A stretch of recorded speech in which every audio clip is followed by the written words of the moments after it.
Imagine a winter so brutal it kills half your village before spring. In Dark Age Britain, survival isn't a choice, it's a daily battle against cold, hunger, and now, Danish raiders creeping through the snow. Step into a world where every ember, every bite, and every moment could mean the difference between life and death.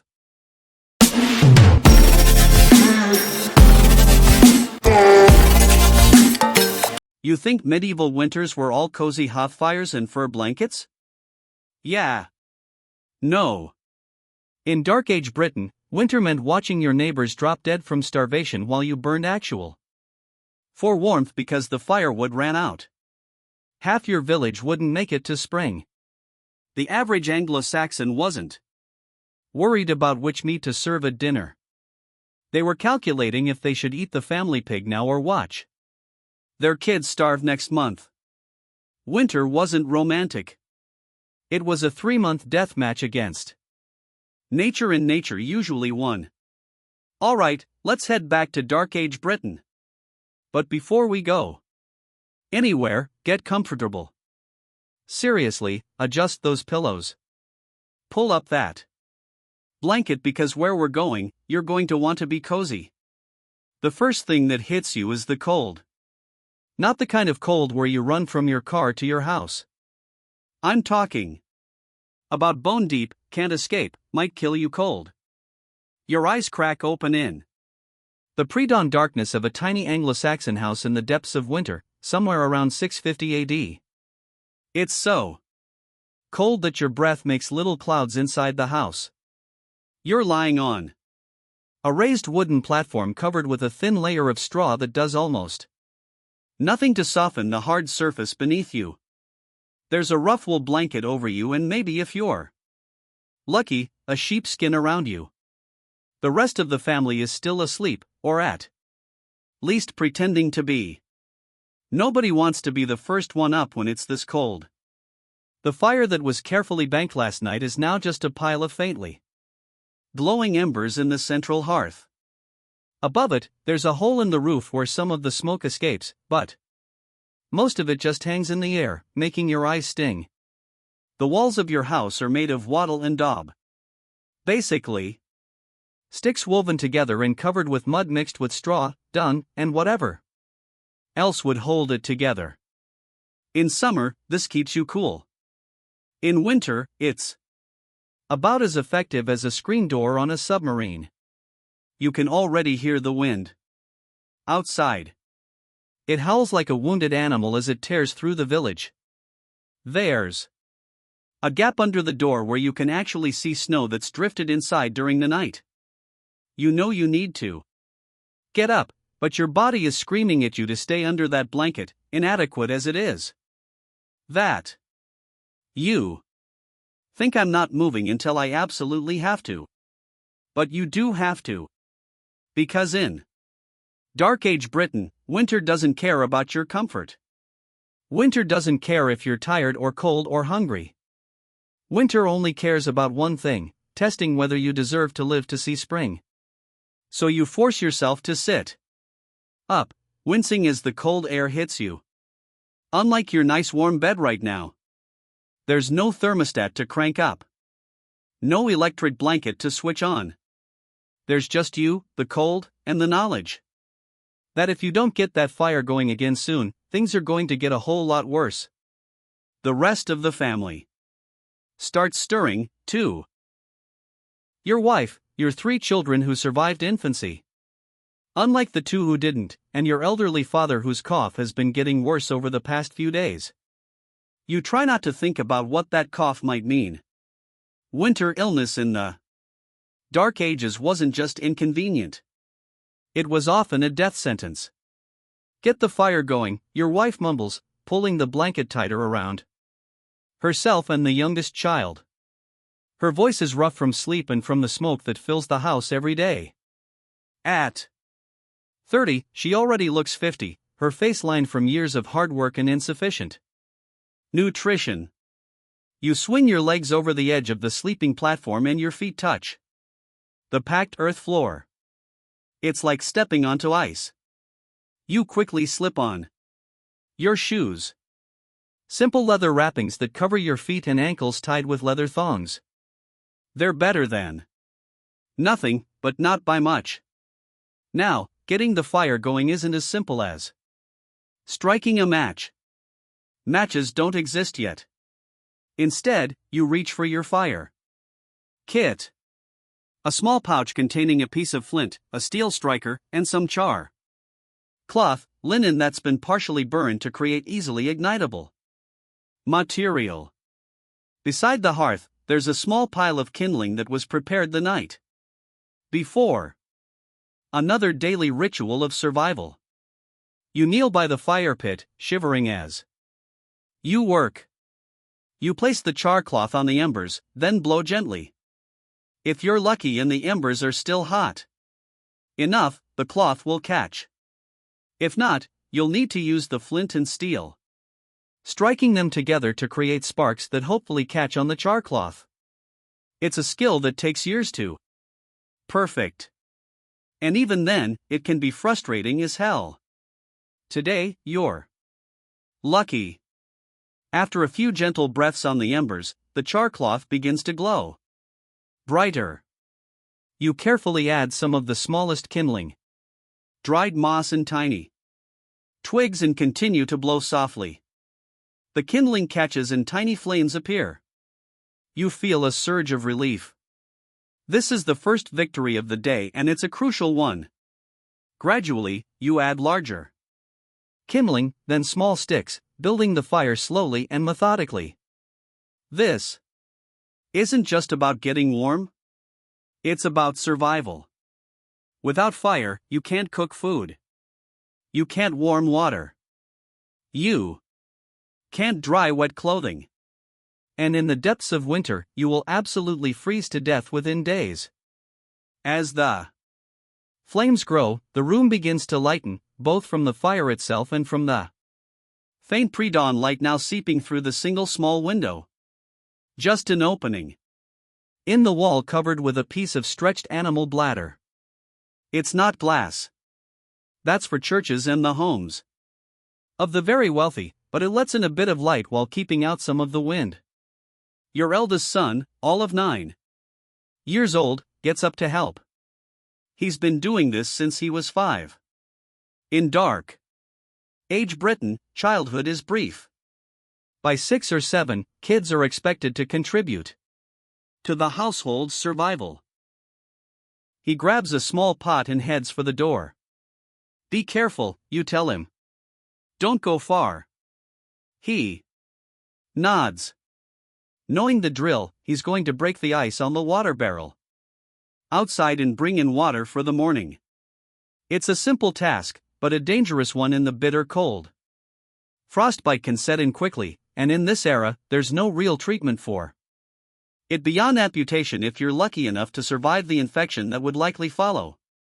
While he's gone, your wife finally gets up, wrapping a shawl around her shoulders. She reaches for the food stores. A clay pot containing the remains of yesterday's pottage. A thick stew of whatever vegetables, grains, and occasional meat you have available.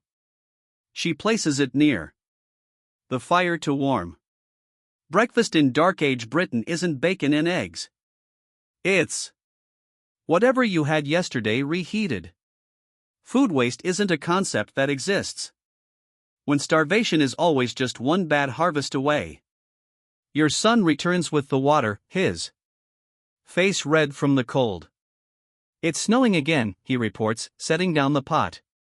His hands are so cold they're white, and he immediately holds them toward the fire. You look out through the door before closing it against the weather. The sky is the deep blue-gray of early morning, and fat snowflakes are indeed falling.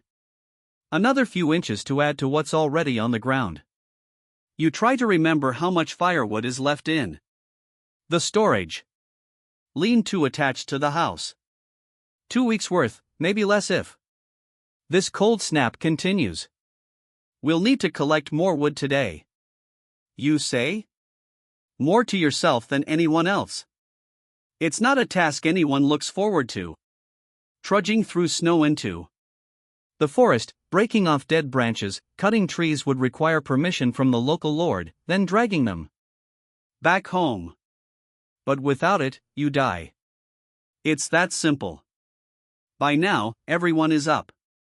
Except your father, who's still huddled under his blanket, his cough punctuating the morning sounds. Your two middle children, girls of 7 and 5, are helping their mother with the morning meal. Their small hands already chapped and red from cold and work. I think we should slaughter the pig today, your wife says quietly, so the children won't hear. The family pig is a valuable asset, but it also requires food to survive the winter. Sometimes the calculation is simple. If feeding the pig through winter will take more food than the pig itself provides, it's time for slaughter. You nod, knowing she's right. After we eat, the morning meal is simple. Reheated pottage served in wooden bowls. It's bland with only a little salt for flavor. Spices are for the wealthy, and sugar doesn't exist in your world. The hot food helps warm you from the inside, though, and that's what matters. As you eat, you discuss the day's tasks with your wife. Besides collecting wood and slaughtering the pig, there's carting wool to be done. Repairs to a section of wattle where the daub has cracked, checking on the stored vegetables in the pit outside to make sure they haven't frozen or rotted, and the endless task of simply keeping the fire going. Winter days in Anglo-Saxon England aren't about leisure. They're about working constantly just to maintain the fragile bubble of survival you've created. The conversation is interrupted by your father's coughing, which has become more violent. You exchange a look with your wife. You both know what a cough like that in winter often means. You've seen it before in your youngest brother 2 winters ago in the neighbor's wife last year. It starts with a cough and ends with a grave dug into the frozen ground, a task almost as difficult as the grief that accompanies it. But there's no time to dwell on what might happen. The day's work won't wait. And the sun, though barely visible through the clouds, and the small window, is rising. You finish your food and prepare to face the day.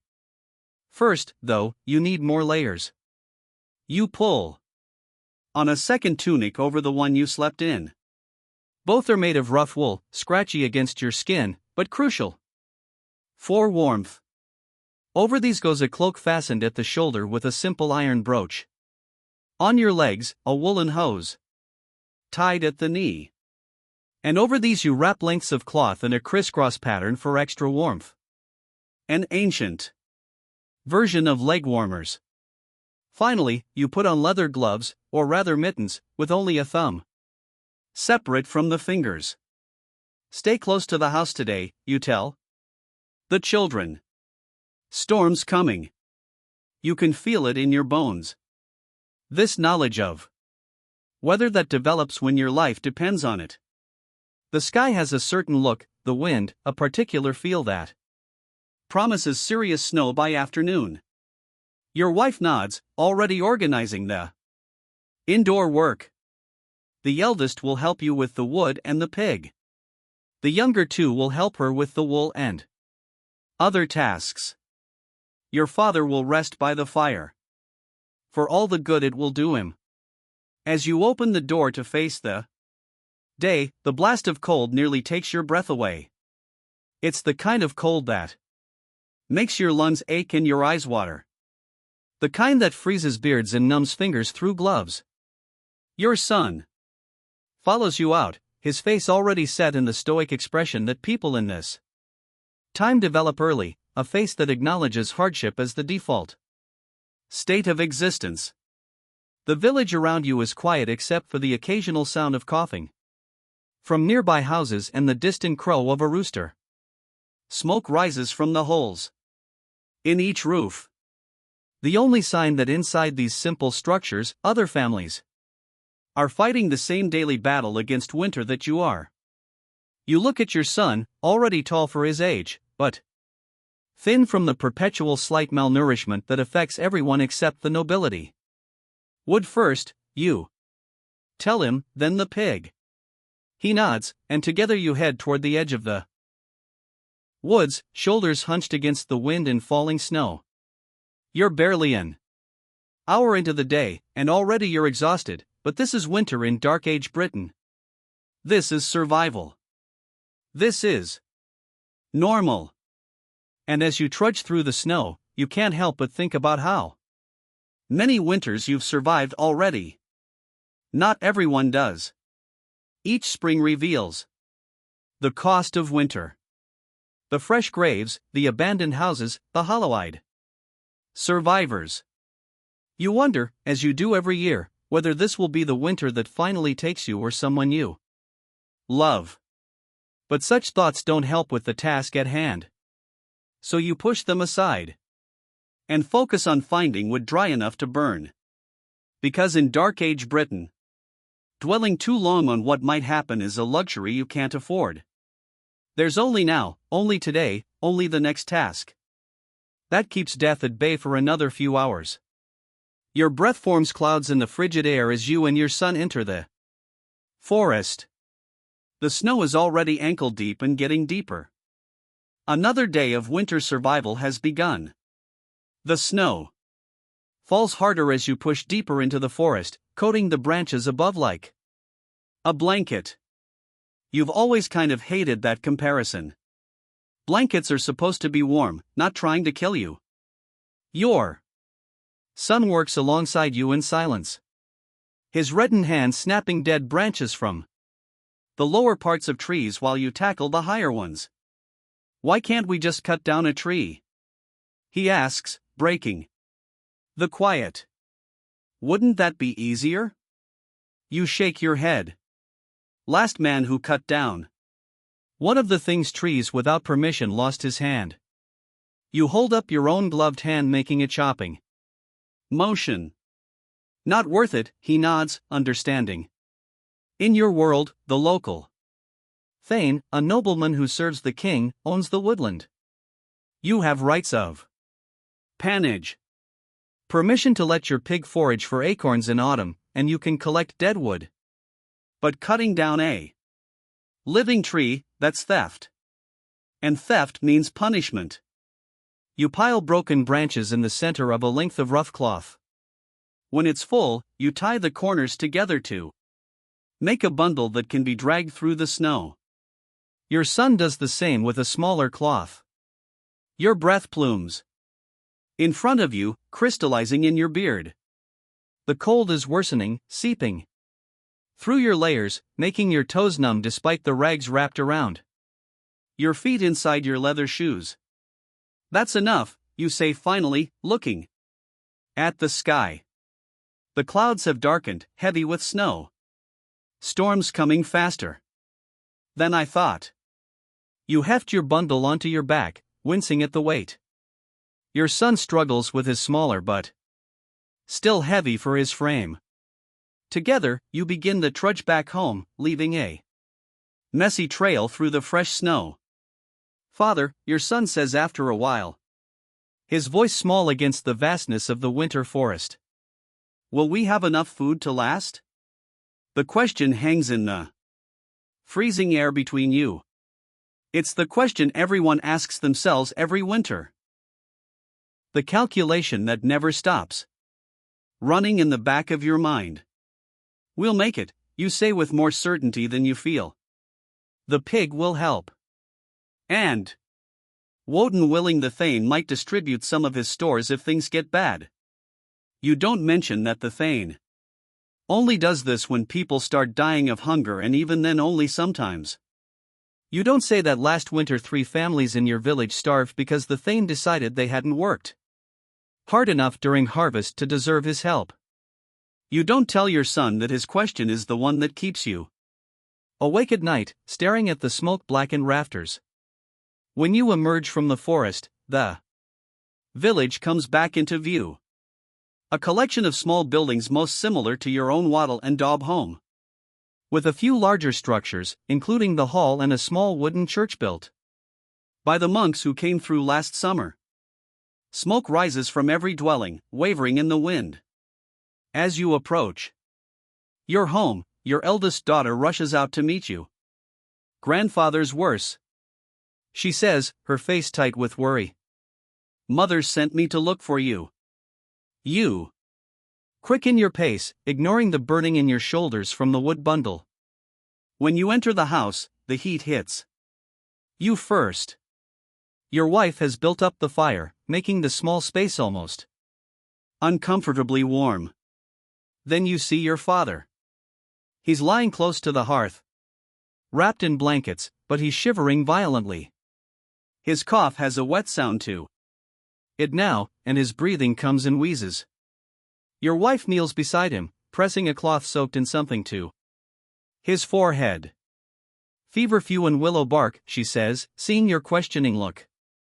It's all we have. You nod, dropping the wood bundle near the door. Herbs are the only medicine available to most people. Sometimes they help, often they don't.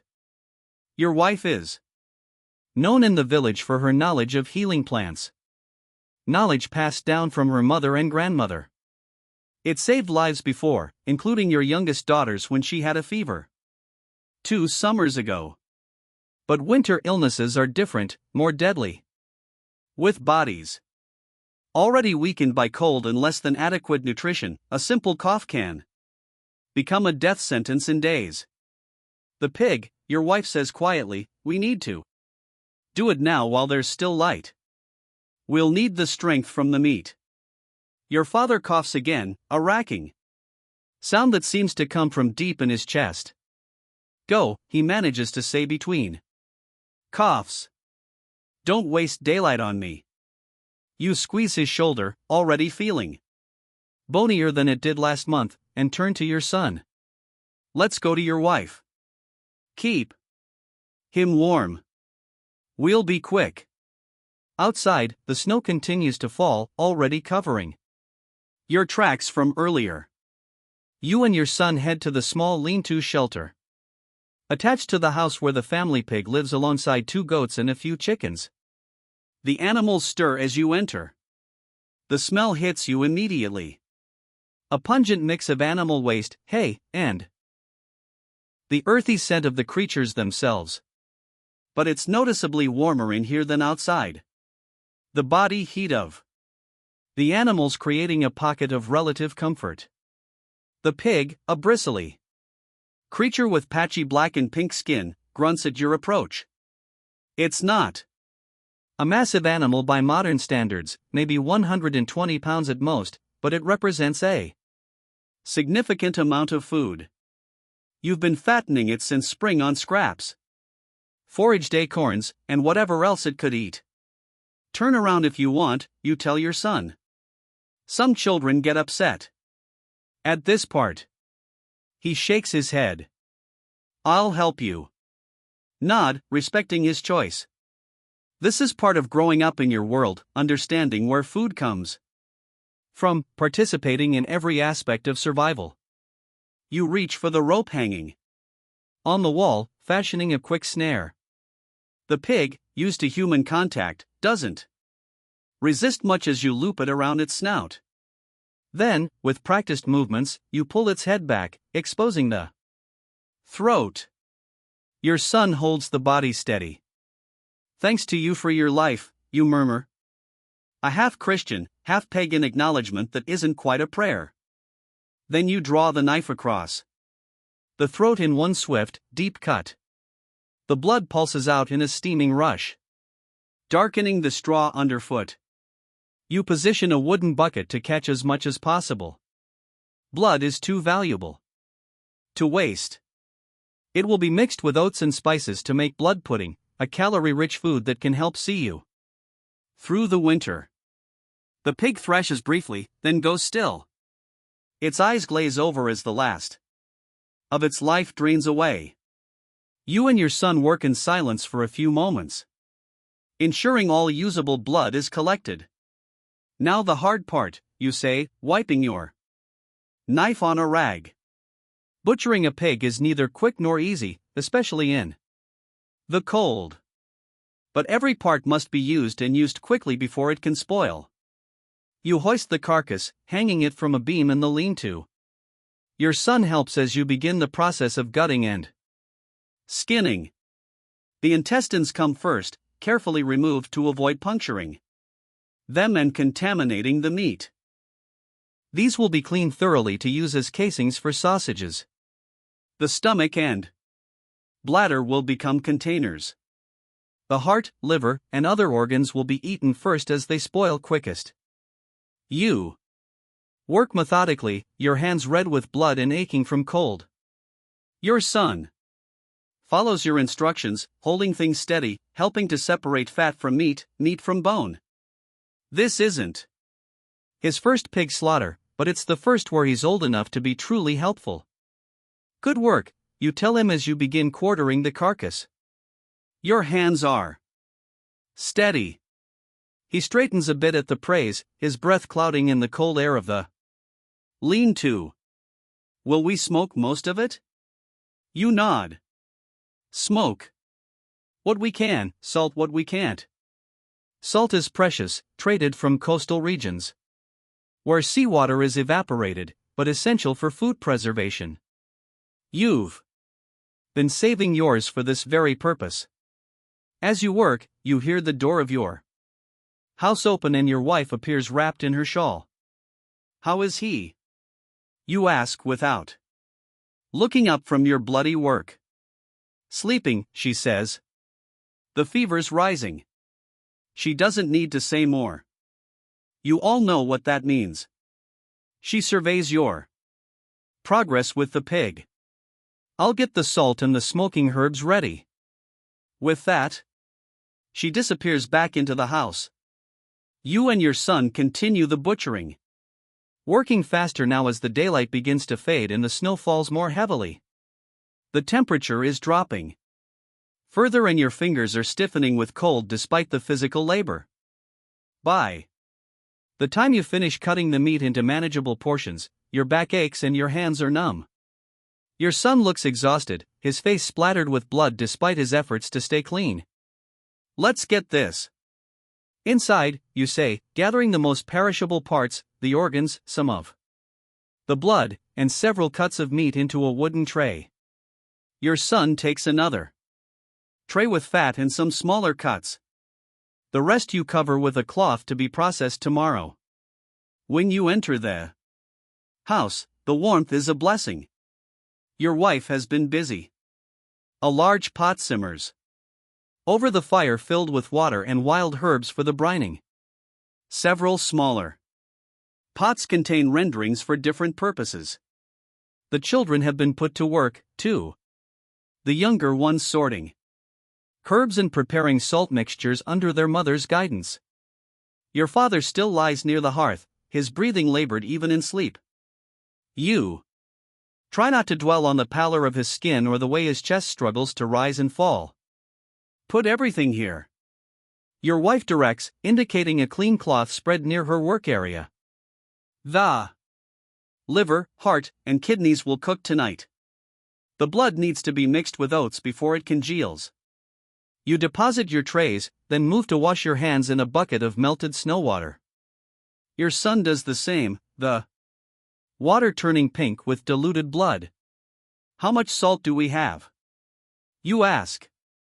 Your wife gestures to a small clay pot. Enough for the most important pieces. The rest will have to smoke heavily, she pauses, looking at the meat. It's a good pig. It will help. The work continues as evening approaches. The liver and other organs are sliced and placed in a pan to cook over the fire. The blood is mixed with oats, herbs, and a tiny amount of precious salt to make blood pudding, which will be stuffed into the cleaned intestines tomorrow. Some of the fat is rendered down for cooking and preserving, while other parts are set aside for making soap and candles. Nothing is wasted. The bones will be used for broth, then carved into needles, pins, and tools. The skin will be scraped and stretched to make parchment or leather. Even the bristles will be collected for brushes. As darkness falls completely outside, the inside of your home becomes a hive of activity. Your eldest daughter tends to her grandfather, changing the herb soaked cloth on his forehead and helping him drink small sips of water. Your son cleans and sorts the intestines for tomorrow's sausage making. The younger children continue to help your wife with food preparation. The smell of cooking liver fills the small space, making your stomach growl. Despite the circumstances, your father's illness, the harsh winter, the constant worry about food, there's a certain satisfaction in days like this. The pig represents security, at least for a while. Its meats will provide protein and fat that your family desperately needs to survive the cold months. Should we check on the root cellar? Your son asks, looking up from his work. You nod. The root cellar, really just a pit dug into the ground and covered with planks, then insulated with straw, contains what's left of your autumn harvest: carrots, turnips, onions, and a few precious apples. In the current cold, there's a risk that they might freeze and be ruined. We'll go after we eat, you tell him. The meal, when it's ready, is the best you've had in weeks.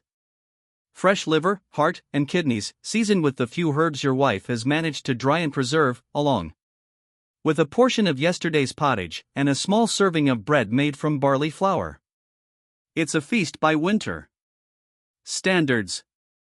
You all eat silently, savoring the rich taste of the fresh meat. Even your father manages a few bites, though he has to pause frequently to cough. After the meal, you and your son bundle up again to check the root cellar. Outside, the snow has accumulated to mid-calf depth, and it's still coming down. The sky is completely dark now, but the snow provides a strange half-light that makes it possible to see. You brush the snow off the planks covering the root cellar and lift them carefully. A rush of cold earthy air greets you. Your son holds a small oil lamp made from rendered fat with a reed wick, its feeble light illuminating the stores below. Some of the turnips are showing frost, he says, pointing.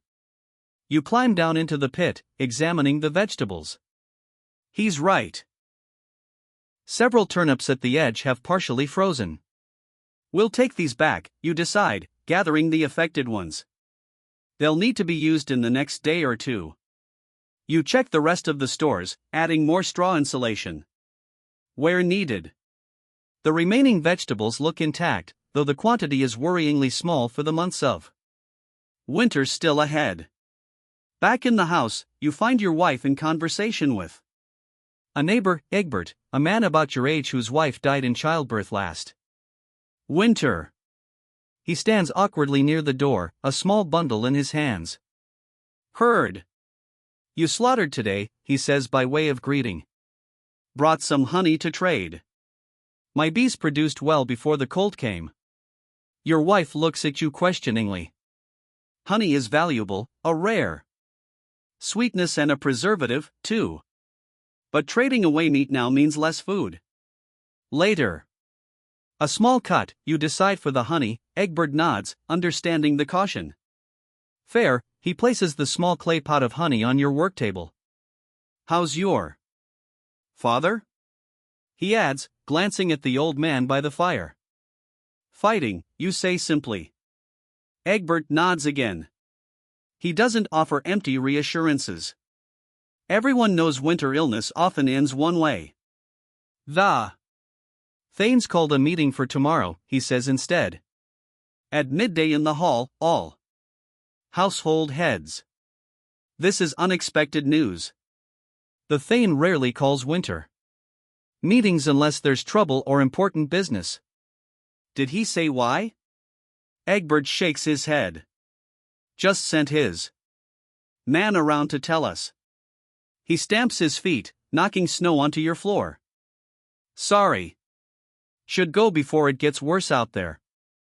You cut a small portion of meat, a bit of shoulder that you can spare, and wrap it in a clean cloth for him.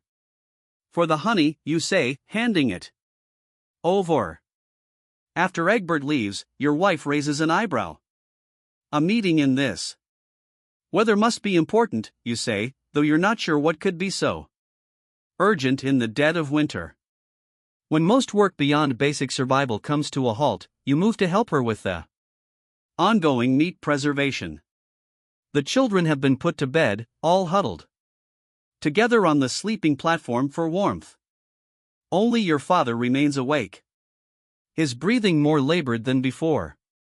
As you work alongside your wife cutting meat into strips for smoking, you find your mind drifting to the Thanes meeting. Tomorrow. The last winter meeting was 3 years ago when raiders from the north had been spotted nearby. The one before that announced a new tax to be collected in spring. What do you think he wants? Your wife asks, reading your thoughts. You shrug.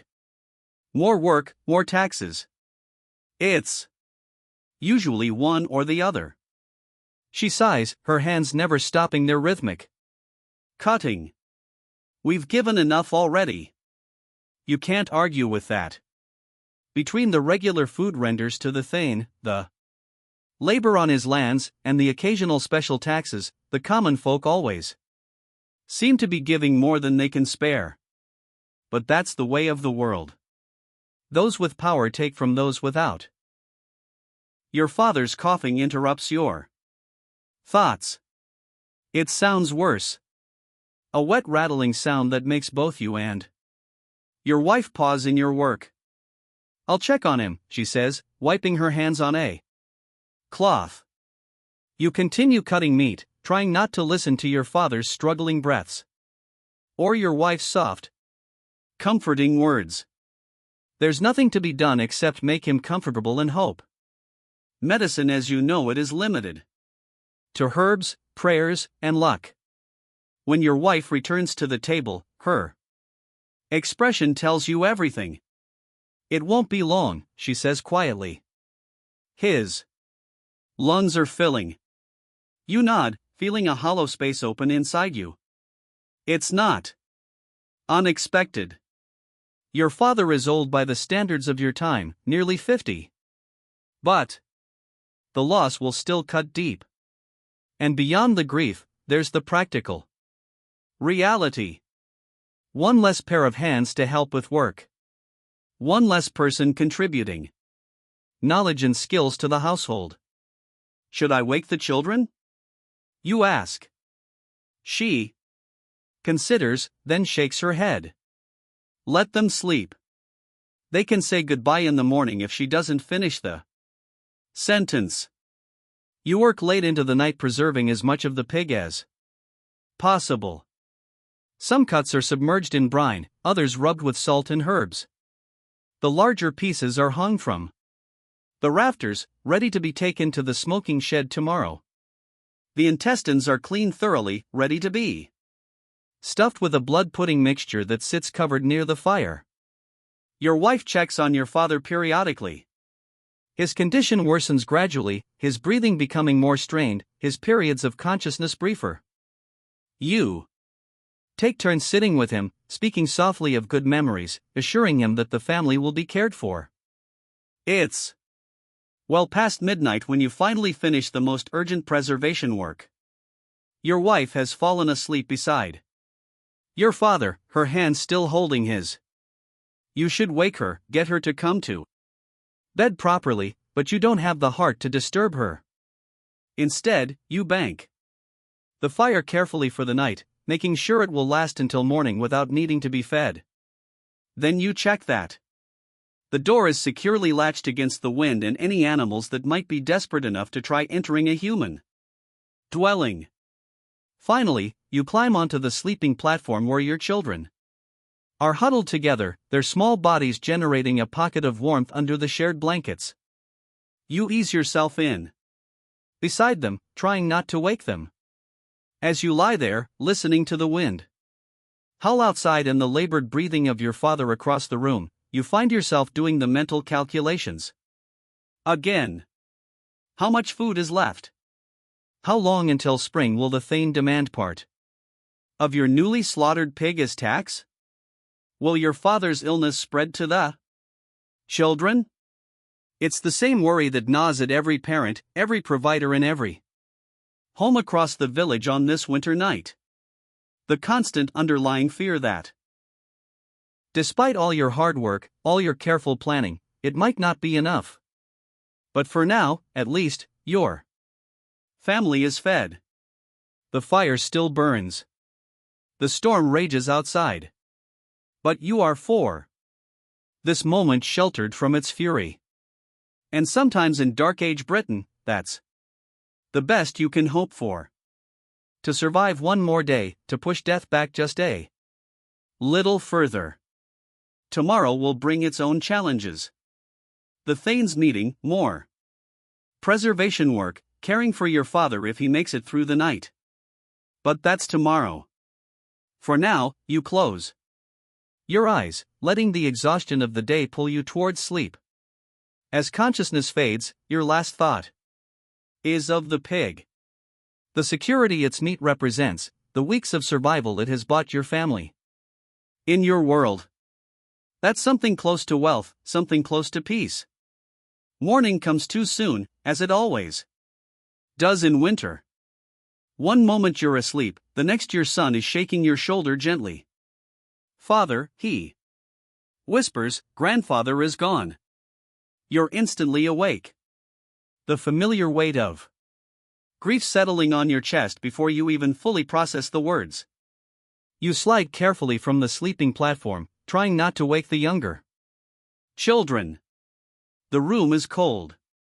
The fire has burned low overnight. Your wife kneels beside your father's body. She's already closed his eyes and positioned his hands across his chest. His face looks peaceful. The pain of his final days erased. Just before dawn, she says softly as you kneel beside her, he didn't suffer at the end. You nod, unable to speak for a moment. Your father taught you everything. How to hunt, how to farm, how to survive. Now he's gone.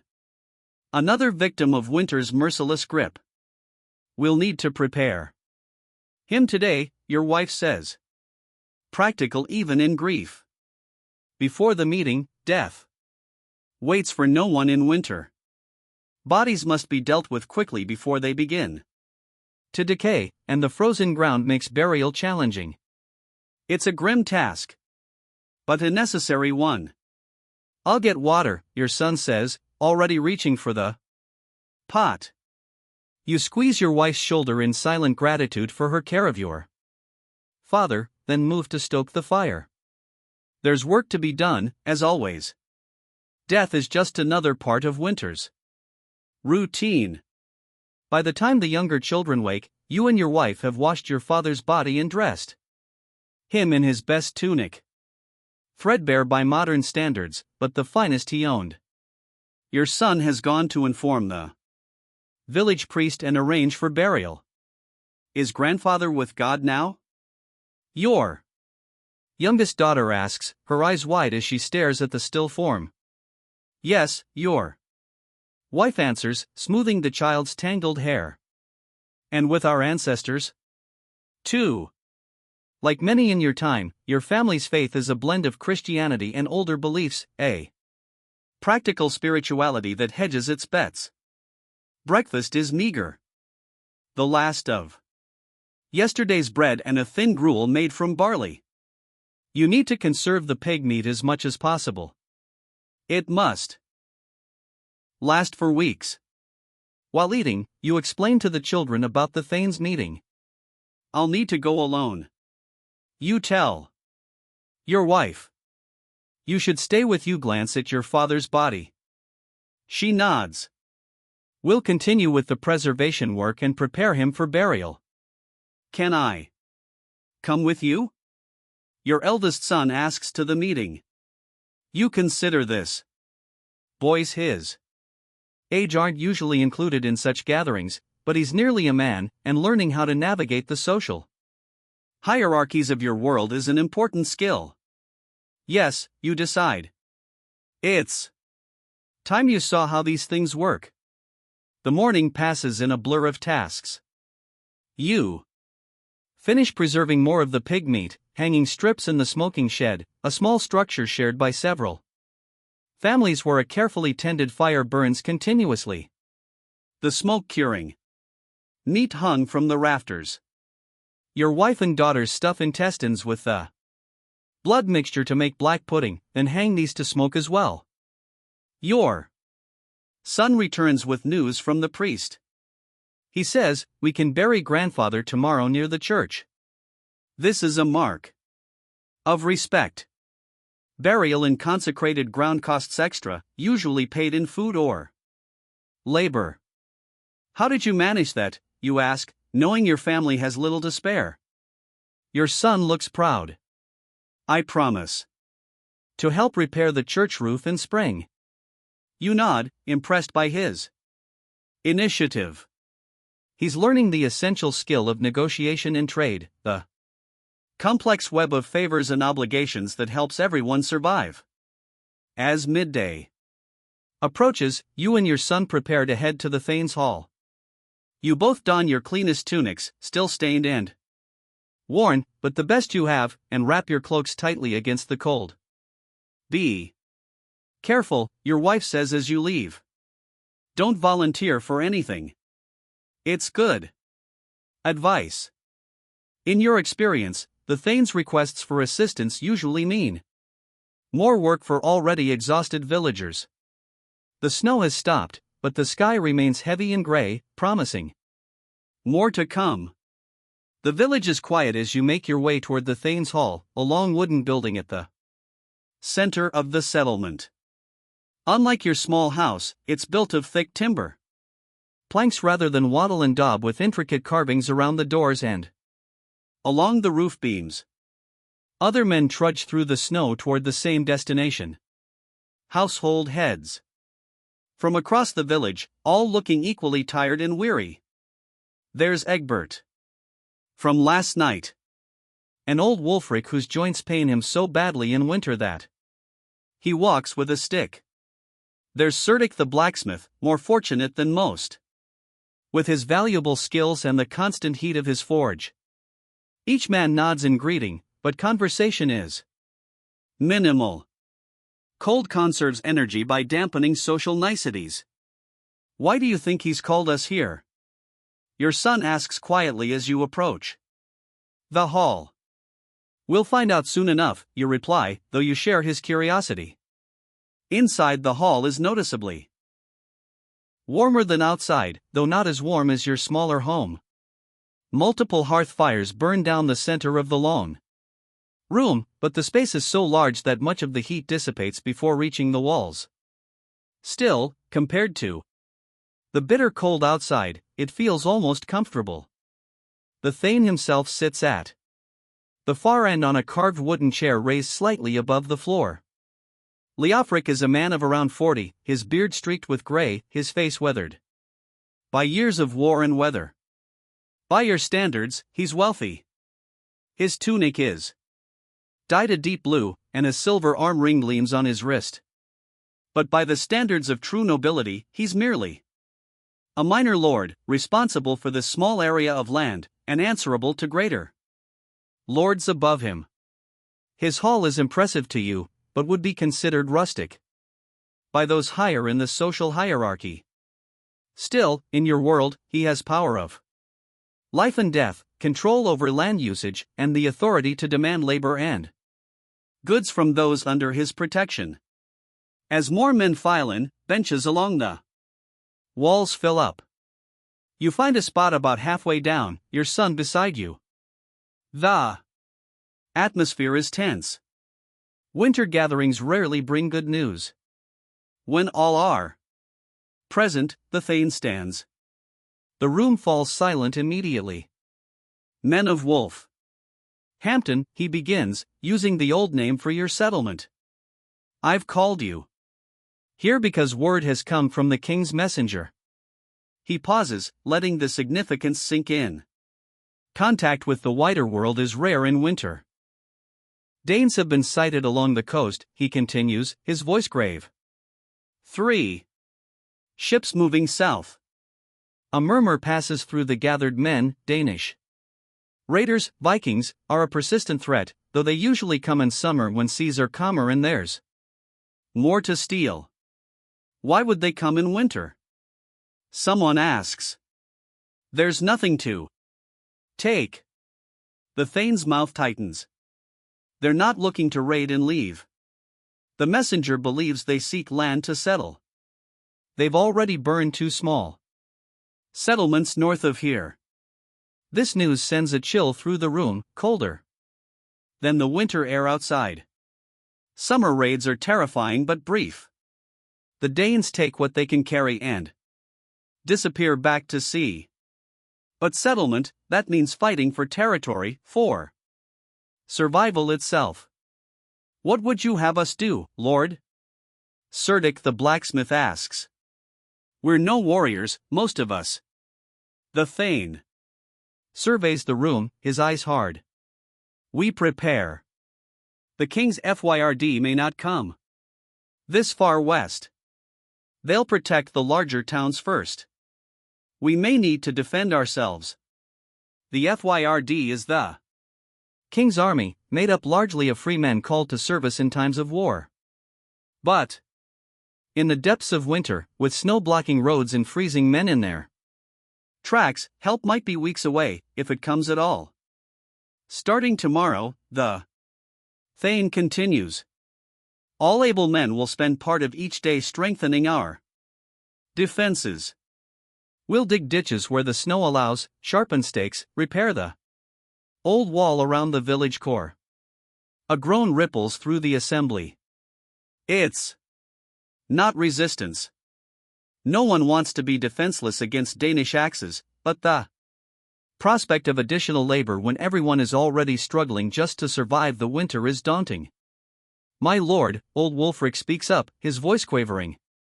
Many of us can barely gather enough wood to keep our families from freezing. How can we? Would you prefer to keep warm while the Danes burn your house around you? The Thane cuts him off sharply. They won't wait for spring, and neither can we. No one argues further. The threat is real, and despite the hardship, defense must take priority. Each household will send 1 man each day, starting tomorrow, the Thane decrees. We'll work in shifts, Circa. He turns to the blacksmith. You'll repair what weapons we have and forge more as materials allow. The blacksmith nods grimly. Iron is scarce, but he'll do what he can. The rest of you, take inventory of anything that could serve as a weapon. Hunting spears, wood-cutting axes, knives, those with bows. Check. Your strings and arrows. You glance at your son, seeing both fear and excitement in his young face. Like most boys his age, he's heard heroic tales of battle against the Danes. The reality, you know, would be far less glorious. One more thing, the Thane adds, ration your food stores even more carefully. If we must defend the village, we'll need strength. And if the worst happens and we must flee, he doesn't finish the thought.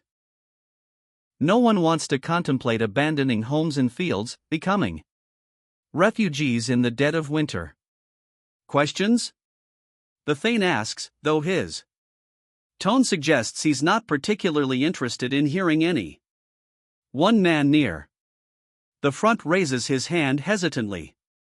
My lord, my wife gave birth just 3 days ago. She needs me to find another in your household to take your place, the Thane interrupts. Or work at night while she sleeps. Everyone contributes. His eyes scan the room. Anyone else? The silence is answer enough. Go then. Begin preparations. I'll expect the first workers at dawn tomorrow. As you file out of the hall with the others, the mood is somber. The threat of Danish raiders was always present in summer, but winter was supposed to be a reprieve from that particular danger, if not from others. Father, your son says quietly as you trudge back through the snow. Will they really come here? You consider lying to him, offering false reassurance. But in your world, comforting lies can be deadly. Children need to understand the dangers to survive them. I don't know, you answer honestly. But we must be ready if they do. When you return home, the smell of cooking greets you. Your wife has prepared a small portion of the fresh pig liver, carefully rationed to make it last longer. She looks up as you enter, reading your expression. Bad news, she asks, already knowing the answer. You explain about the Danish ships while your son goes to check on his sisters who are still working on preserving meat. Your wife's face pales slightly at the news, but she remains calm. Like all women of your time, she's accustomed to hardship and danger. What does it mean for us now? I'll need to help with defenses starting tomorrow, you tell her. And we should hide some of our food stores just in case. She nods, understanding the unspoken concern. If raiders come, visible food supplies will be the first things taken. Some must be concealed to give your family a chance. If the worst happens. Your father, you ask, noticing his body has been moved. The priest came while you were gone. They've taken him to the church. The ground's too frozen for digging today, but they'll manage it tomorrow. She hesitates. I gave them some of the pig fat for their help. It's a significant offering, but a necessary one. In your community, everyone negotiates such exchanges constantly. Goods for services, help for future consideration. The complex web of obligations helps everyone survive. You sit at the table, suddenly exhausted, despite the day being only half over. The news from the hall weighs heavily, compounded by your father's death and the constant struggle against winter itself. Your wife places a small wooden bowl in front of you containing a portion of liver and onions cooked in pig fat. It's a meager serving by modern standards, but in your world, it's a feast rich in calories and nutrients that your body craves. Eat, she says simply. We'll need our strength. While you eat, your eldest daughter joins you at the table. At 7, she's already serious and observant with a wisdom beyond her years. Is grandfather really with God? She asks. Suddenly, you glance at your wife, then back to your daughter. Yes, you say. And with our ancestors, too, in the halls beyond. But the priest says the old gods aren't real, she persists, her brow furrowed. He says there's only the Christ God. This is a common tension in your time. The newer Christian faith pushing against older pagan beliefs that still hold strong in many hearts. Most families like yours practice a practical blend of both, hedging their spiritual bets. The priest believes what he believes, your wife says carefully. And we honor that. But our family has known the old ways for generations. There is wisdom in both paths. Your daughter seems satisfied with this answer, at least for now. In truth, most people in your village maintain similar spiritual flexibility, attending Christian services while still observing the old festivals and customs. The distant bishops might disapprove, but here in the borderlands, pragmatism trumps doctrinal purity. After eating, you check on the meat preservation process. Your children have done well in your absence. The black puddings are smoking nicely.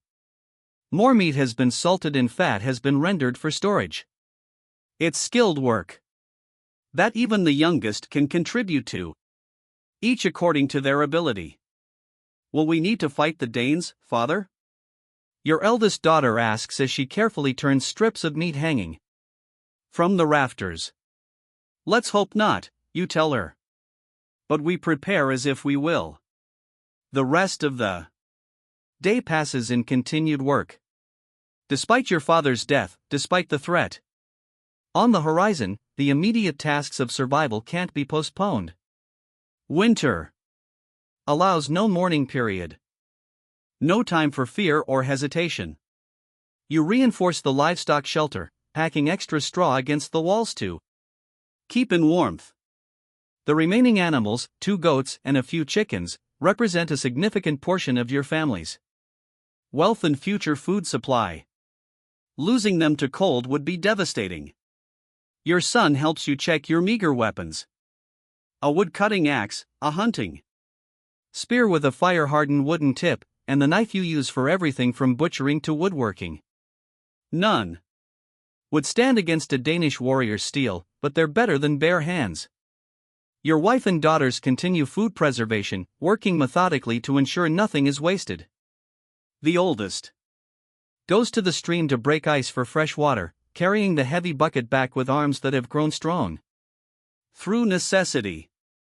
As afternoon wears on, neighbors begin to stop by, ostensibly to offer condolences for your father, but really to exchange information about the Danish threat. Each visitor brings a small token, a handful of dried herbs, a few turnips, a length of twine, and leaves with a muse, and perhaps a tiny portion of fresh meat. These exchanges strengthen community bonds that might mean the difference between life and death in the weeks ahead. Heard the Thanes sending men to watch the old Roman road, Egbert says as he presents a small jar of honey, a generous gift that speaks to his concern for your family after your father's passing. In case they come by land rather than river, you nod, accepting both the information and the honey with equal gratitude. Makes sense. Snow might slow them but not stop them, if they're determined. Throughout these conversations, you notice your son listening intently, absorbing the adult concerns that will soon enough be his responsibility, too. Childhood in your world is brief.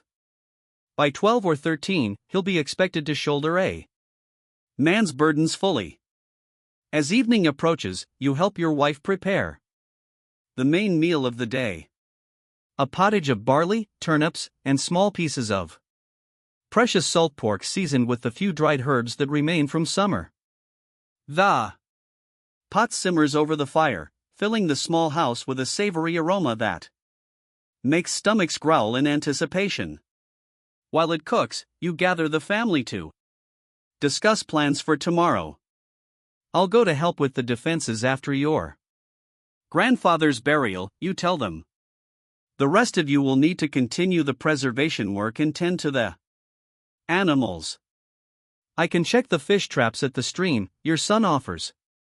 In winter, fish move slowly in the cold water, sometimes making them easier to catch in woven basket traps if you can break through the ice to place them. Your wife nods approval. The girls and I will finish the sausages and check the smoking shed. Even the youngest children have assigned tasks. Gathering kindling near the house, feeding the chickens, carting wool for future spinning. In your world, idle hands are a luxury no one can afford, especially in winter. The meal when it's ready is eaten in near silence. Each person focused on the rare satisfaction of a full stomach. You're careful to keep portions reasonable. The food must last. But today, with the fresh pig meat, you can afford to be a little more generous than usual. After eating, as darkness falls completely outside, your family gathers close to the fire. This is the only true leisure time in your day. A brief period when the immediate tasks of survival are done, and sleep has not yet claimed you. Tell us a story, Father, your youngest asks, her eyes already heavy with coming sleep. Stories are important in your world. They entertain, but they also teach and preserve knowledge. Without books or writing, skills reserved for monks and the rare noble who bothers to learn. Oral tradition is how wisdom passes through generations. Which one would you like? You ask, though you already know the answer. The one about King Alfred. And the cakes, she says predictably. It's her favorite. The tale of a king who, fleeing Danish invaders, a detail that feels uncomfortably relevant now, took shelter with a peasant woman who, not recognizing him, set him to watch her baking. Distracted by his troubles, the king let the cakes burn and was scolded soundly by the woman when she returned. You begin the familiar tale, embellishing here and there, as all good storytellers do.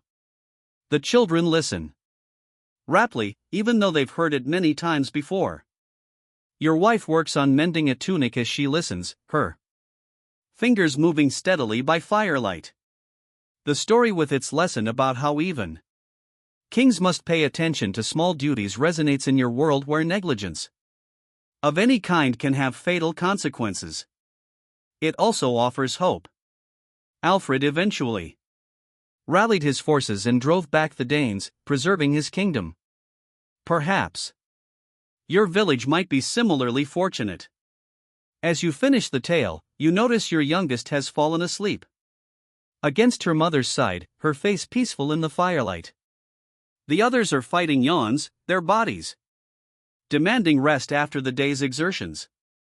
Time for sleep, your wife says, gathering the sleeping child in her arms. Tomorrow comes early. The family moves to the sleeping platform, arranging themselves as they do every night. Children in the middle for warmth. Parents on the outside as both protection and first defense against the cold.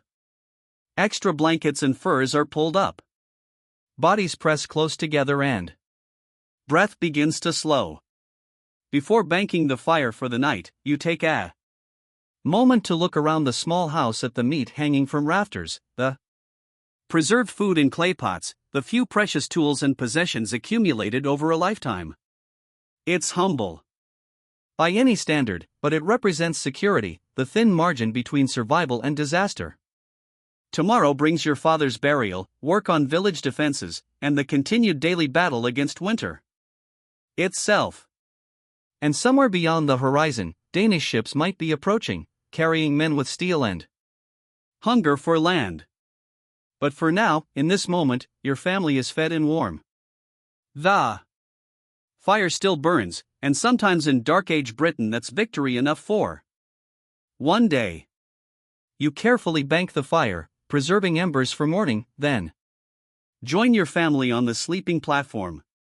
As you settle in, your son shifts slightly to make room. Father, he whispers, do you think we'll survive if the Danes come in the darkness? You consider your answer carefully. We've survived everything else, you tell him. Finally. Winter, hunger, sickness. We'll survive this, too.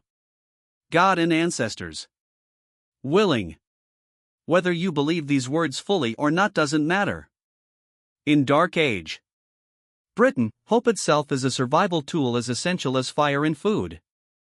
You've learned to cultivate it carefully, like a precious crop that must not fail. Your son seems satisfied with this answer. His breathing soon deepens into sleep, joining the gentle rhythm of the rest of the family. You lie awake a while longer, listening to the wind outside, planning tomorrow's tasks, calculating food stores and defense strategies. Eventually, exhaustion claims you too, pulling you down into darkness, where for a few hours at least, the constant struggle for survival can be forgotten. Tomorrow will bring its challenges, but tomorrow is not yet here. Dawn brings a rare clear sky. The rising sun painting the snow-covered village in hues of pink and gold. The beauty is striking against the harsh reality of your life. A moment of color in a world that's mostly gray and white during winter. Your family rises in silence. The normal morning chatter subdued by the day's first task. Your father's burial. Death in winter is common enough that there's an established routine. The graves are dug as deep as possible in the frozen ground, which isn't very deep at all. Bodies are interred quickly with minimal ceremony. The grieving happens in stolen moments between the continuing work of survival. Will we need to bring anything? Your eldest daughter asks as she helps prepare the morning meal. Thin gruel again. With a small piece of bread for each person. Just ourselves, your wife answers. The priest will handle the rest. Breakfast is eaten hurriedly. You all dress in your cleanest clothes, still patched and worn, but the best you have. Your family walks together through the village toward the small wooden church, its cross standing stark against the morning sky. Several neighbors join you along the way, falling in beside your family without saying much. Words of condolence are few. Everyone understands that death in winter is simply part of the natural order, but their presence is support enough, a reminder that in this harsh world, community is essential for survival. The priest, Father Ethelred, a thin man with work-roughened hands that belie his scholarly calling, waits at the churchyard. Behind him, you can see your father's body wrapped now in a simple shroud lying beside a shallow hole in the ground. The grave isn't deep, the priest says apologetically. The ground fights us, you nod, understanding. It's not disrespect, but practicality. In frozen earth, every inch of depth requires exhausting labor with picks and iron bars to break the soil. The service is brief, a few Latin prayers that most of the gathered villagers don't understand, followed by simpler words in your own tongue about resurrection and eternal life. Your son, standing tall beside you, whispers his own prayer in the old language. Words to guide his grandfather's soul to the halls of your ancestors. You don't correct him. The Christ God may rule the heavens now, but the old ways still have power. Especially in matters of death. When it's time, you and your son step forward to lower your father's body into the grave. The shroud-wrapped form is lighter than you expected. Winter. Illness had taken much of him before death claimed the rest. You arrange him carefully, then step back as men begin to shovel the frozen soil over him. The sound of earth hitting the shroud is sharp in the cold air. Your youngest daughter begins to cry quietly, and your wife pulls her close. Your eldest stands straight and solemn, already learning the stoicism that winter demands. As the grave is filled, people begin to drift away back to their homes, their work, their own struggles for survival. There's no feast of remembrance, no extended mourning period. Winter allows no such luxuries. The priest approaches your family as the last of the earth is tamped down. May God keep his soul, he says simply.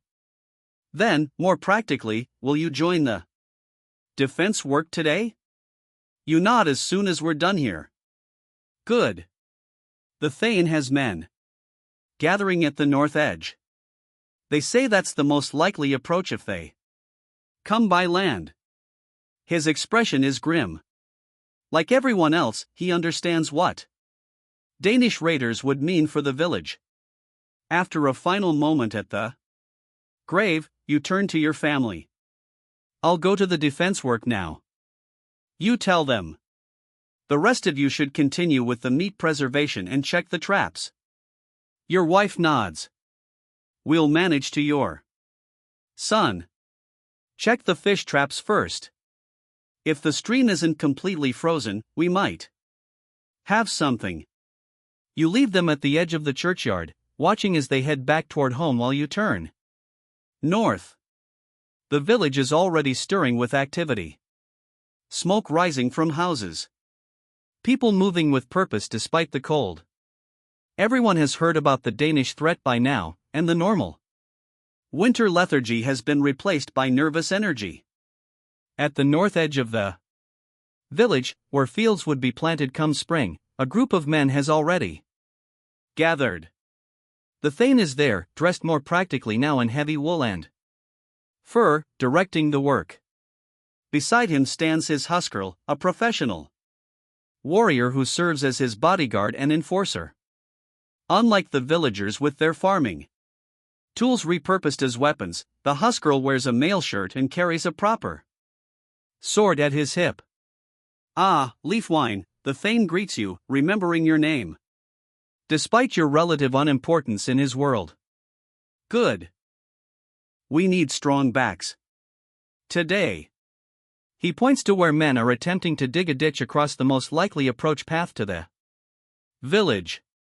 The ground is frozen solid, requiring backbreaking work with picks. To break it up before shovels can be used. We'll deepen the ditch where we can, the Thane explains, and set sharpened stakes on the village side. It won't stop a determined force, but it might slow them enough for our archers to make a difference. You take up a pick and join the line of men attacking the frozen earth. The work is brutally hard. The pick bounces off the ground as often as it bites in, sending jarring shocks up your arms. Sweat forms despite the cold, then freezes uncomfortably against your skin. As you work, you listen to the conversations around you. Information is a valuable currency in your world, especially now. My cousin in the next village says they've already seen Danish scouts, one man says between grunts of effort. 2 men on horseback watching from the hills. That close. Already? Another responds, pausing to wipe sweat from his brow. I heard they landed 3 days' journey north. Danes move fast, even in winter. A third man joins in, especially if they're hungry. You keep swinging your pick, saying little. Rumors and speculation won't dig this ditch or protect your family. Only work. We'll do that. After an hour, the Thane calls for a brief rest. Men lean on their tools, breathing hard, clouds of vapor forming with each exhale. A servant brings around a skin of weak ale, not enough to intoxicate, but the calories in liquid are welcome after such exertion. When it reaches you, you take a careful sip, then pass it along. The Thane uses this moment to address the gathered men. We've had word from a messenger, he announces. The king has ordered the FYRD assembled, but they'll concentrate on defending the larger settlements first. Help may come, but we should prepare as if it won't. This isn't surprising news, but it's disheartening. Nonetheless, the king's army might eventually drive the Danes back, but individual villages like yours could be destroyed in the meantime. What chance do we have, my lord? Someone asks bluntly. If they come in force, the Thane's face hardens. We have walls, ditches, and determined men. We have homes and families to protect. Sometimes that's enough. His tone suggests the discussion is closed. The work resumes. Men attacking the frozen ground with renewed urgency. By midday, you've helped dig a respectable section of ditch. Not deep, but better than nothing. Your arms ache and your back screams with pain, but there's a grim satisfaction in seeing progress. When the sun reaches its zenith, a pale disk barely visible through thin clouds, the Thane divides the workers into shifts. Half will continue with the ditch, while others begin sharpening stakes and reinforcing the simple palisade wall that surrounds the village core. You're assigned to stake making, which is somewhat easier on your already exhausted body. Using a small hand axe, you shape one end of branches and small logs into points, creating simple but effective spikes that will be set into the ditch facing outward. As you work, your thoughts drift to your family. Is your son having any luck with the fish traps? Are the younger children staying warm enough? Is your wife managing the many tasks that would normally be shared between you? Winter survival is difficult enough without the added burden of defense preparations and grief. Around mid-afternoon, you see a familiar figure approaching. Your son carrying something wrapped in cloth. Your heart lifts at the sight of him, then tenses with concern. He shouldn't be here unless something's wrong. He reaches you slightly out of breath from hurrying through the snow. Father, he greets you, then nods respectfully to the thane nearby. Mother sent food. He unwraps the cloth to reveal a small portion of bread and salted pork, a generous offering given your limited supplies. You accept it gratefully, breaking off half to share with your son. The traps, you ask between bites, his face brightens. 2 fish, not big, but fresh. This is excellent news. Fresh protein in winter is a precious resource, especially with your food stores already stretched thin. You feel a surge of pride in your son's growing competence. And home? Everyone well? He nods. The smoking is almost done. Mother says the meat should last well into spring if we're careful. He hesitates, then adds more quietly. There's a man in the village asking questions. A stranger. You're chewing slows. What kind of man? What questions? He came on horseback wearing a cloak with fur trim. In your world, such finery indicates wealth or status. He asked about our defenses, how many fighting men we have. Said he was from the king. You exchange a glance with the man working beside you who has overheard. Without a word, he sets down his axe and moves toward the thane, conveying the information. The thane approaches quickly, his huskarl at his side. A stranger asking about our strength, he asks your son directly. When? What did he look like? Your son describes the man again. Middle-aged. Well-dressed, speaking your language, but with an unfamiliar accent. He rode towards the east path when he left, he adds. About an hour ago, the thane's face darkens. No messenger from the king would ask such things without coming to me first. He turns to his huskarl. Take 2 men and follow. Don't engage. Just see where he goes. The warrior nods and strides away, selecting men as he goes. The thane looks back at your son. You did well to bring this news. Then to you, he has good instincts. He'll make a fine huskarl someday. It's high praise, though the prospect of your son becoming a professional warrior isn't necessarily appealing. Such men live violent lives. Often short ones. But you nod acceptance of the compliment nonetheless. Go home. Now. You tell your son. Tell your mother what's happened. Keep everyone close to the house until I return. He nods. Seriously, understanding the potential danger.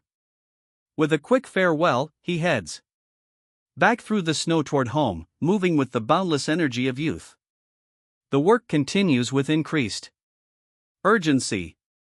The news of a suspicious stranger adding fuel to fears that Danish raiders might be closer than thought. The ditch deepens slightly. More stakes are sharpened, and the palisade wall is reinforced where winter weather has damaged it. As the afternoon wears on, the temperature drops further. Your sweat-dampened clothes begin to freeze, making movement uncomfortable. Your hands, despite woolen mittens, grow numb with cold. But you persist, as does everyone. The alternative, being unprepared if raiders come, is unthinkable. We'll finish for today, the thane announces finally as daylight begins to fade. Same time tomorrow. Bring any weapons, you have to be checked by Cerdic. Men gather their tools. Their movements slow with exhaustion. Before you can leave, the thane approaches you directly. Your son, he says without preamble. How old? 9 summers, you answer, wondering at his interest. He nods thoughtfully. Old enough to serve as a runner if needed. Quick feet, sharp eyes, useful if we need to send messages between defense points. Your instinct is to refuse to keep your son as far from danger as possible. But in your world, everyone serves according to their ability in times of crisis, and running messages would keep him away from actual fighting. If needed, you agree reluctantly. The Thane nods again, satisfied. Go home. Rest. We continue tomorrow. The walk back to your house seems longer than usual. Your body protesting each step after the day's labor. The village is quieter than normal for this time of evening. People staying close to home, preparing for a threat that may or may not materialize. When you reach your door, warmth and cooking smells greet you. Your family looks up from their tasks, relief evident on their faces. They've been worried, though none would admit it. Any news? Your wife asks as she helps you remove your frozen outer garments. You explain about the suspicious stranger and the husgirls sent to follow him. Could be nothing, you add, though you don't really believe it. Could be a scout, she nods, absorbing this with the practical stoicism of a woman who has weathered many crises. We've almost finished the preservation, she says, changing the subject to more immediate concerns. And the fish made a good soup. Your eldest daughter brings you a bowl of said soup, thin but nourishing, with flakes of precious fish and what looks like a few turnips floating in it. The warm liquid is heaven to your cold, stiffened body. As you eat, your son tells you more about his day. How he had to break thick ice at the stream to check the traps. How one had been disturbed by an otter that left tracks in the snow. How he reset them in slightly different spots that might yield better results tomorrow. Your younger children chime in with their own reports. Kindling gathered, chickens fed, wool carded for future spinning. Even in the shadow of threat, the daily work of survival continues. After eating, you check the meat preservation progress. Most of the pig has now been processed, smoked, salted, or made into sausages and puddings. It represents weeks of meals carefully rationed. The thought of raiders taking it, or worse, burning it with your house is almost physically painful. Should we hide some? Your wife asks quietly, reading your thoughts. Bury it in the snow away from the house. It's a good suggestion. Tomorrow you decide we'll dig a cache in the woods. This is an old survival strategy, creating hidden food stores in case the main supply is lost. Your father taught you the technique as his father taught him. In uncertain times, such ancient knowledge becomes more valuable than ever. Your family settles into evening activities. Mending clothes, carving a replacement handle for a broken tool. Twisting plant fibers into cord for 100 useful purposes. Your wife begins spinning wool using a simple drop spindle. The repetitive motion almost hypnotic in the firelight. Your youngest child approaches you hesitantly. Father, will the bad men come and burn our house? The question hangs in the air, giving voice to the fear everyone feels but has avoided mentioning directly. You pull her onto your lap, feeling how small she still is, how vulnerable. We're preparing to keep them away. You answer carefully. The Thane and all the men of the village are working to protect our homes. But if they come, your wife interrupts gently. We have a plan. Remember the hiding place in the woods we showed you last summer? The old badger den under the fallen oak. The child nods solemnly. That's where we'll go if we need to. Your wife continues. We'll take food and blankets and stay safe until the danger passes. This contingency plan has existed for years. A response to the ever-present possibility of raiders, fire, or other disasters. Even the youngest children know the location and are taught how to reach it from any point in the village. The conversation shifts to lighter topics after that. Your son recounting a story he heard from another boy about a fox stealing chickens from the Thane's own coop. Your daughters discussing patterns they might weave when spring brings the opportunity for dyeing new wool. The evening passes in this way. Ordinary activities providing a comforting rhythm despite the extraordinary circumstances brewing beyond your walls. This ability to maintain normality in the face of threat is perhaps the most essential survival skill your people possess. As night deepens, preparations for sleep begin. The fire is banked carefully. Precious possessions are stowed away. And the family arranges themselves on the sleeping platform as always. But tonight, there's a new element to the routine. Your hunting spear and axe are placed within easy reach, and the door is not only latched, but barricaded with a heavy piece of wood. Sleep comes fitfully. Your mind cycling through worries and plans, the suspicious stranger, the inadequate defenses, your family's safety, the countless tasks still needed for basic survival, all compete for attention in the darkness. Sometime in the deepest part of night, you're awakened by a sound, a distant horn blast quickly cut short. You sit up, instantly alert, listening intently. Beside you, your wife is also awake, her body tense. What was it? She whispers. I don't know, you reply honestly. Could be the watch. The Thane had mentioned setting night watches at the village boundaries. But a horn signal suggests something more urgent than routine vigilance. You rise quietly, trying not to wake the children, and move to the small window. Pushing aside the covering, you peer into the darkness. At first, you see nothing unusual, just the familiar shapes of nearby buildings dimly visible in the faint moonlight, reflecting off snow. But then toward the north, where you worked on defenses earlier, a flicker of movement catches your eye, too distant to identify. Just shadows moving against shadows. You're debating whether to investigate when another sound reaches you. The village alarm bell, normally used to announce meetings or celebrations, now ringing with urgent purpose. Its clanging shatters the night silence, instantly waking everyone in your house and likely the entire settlement.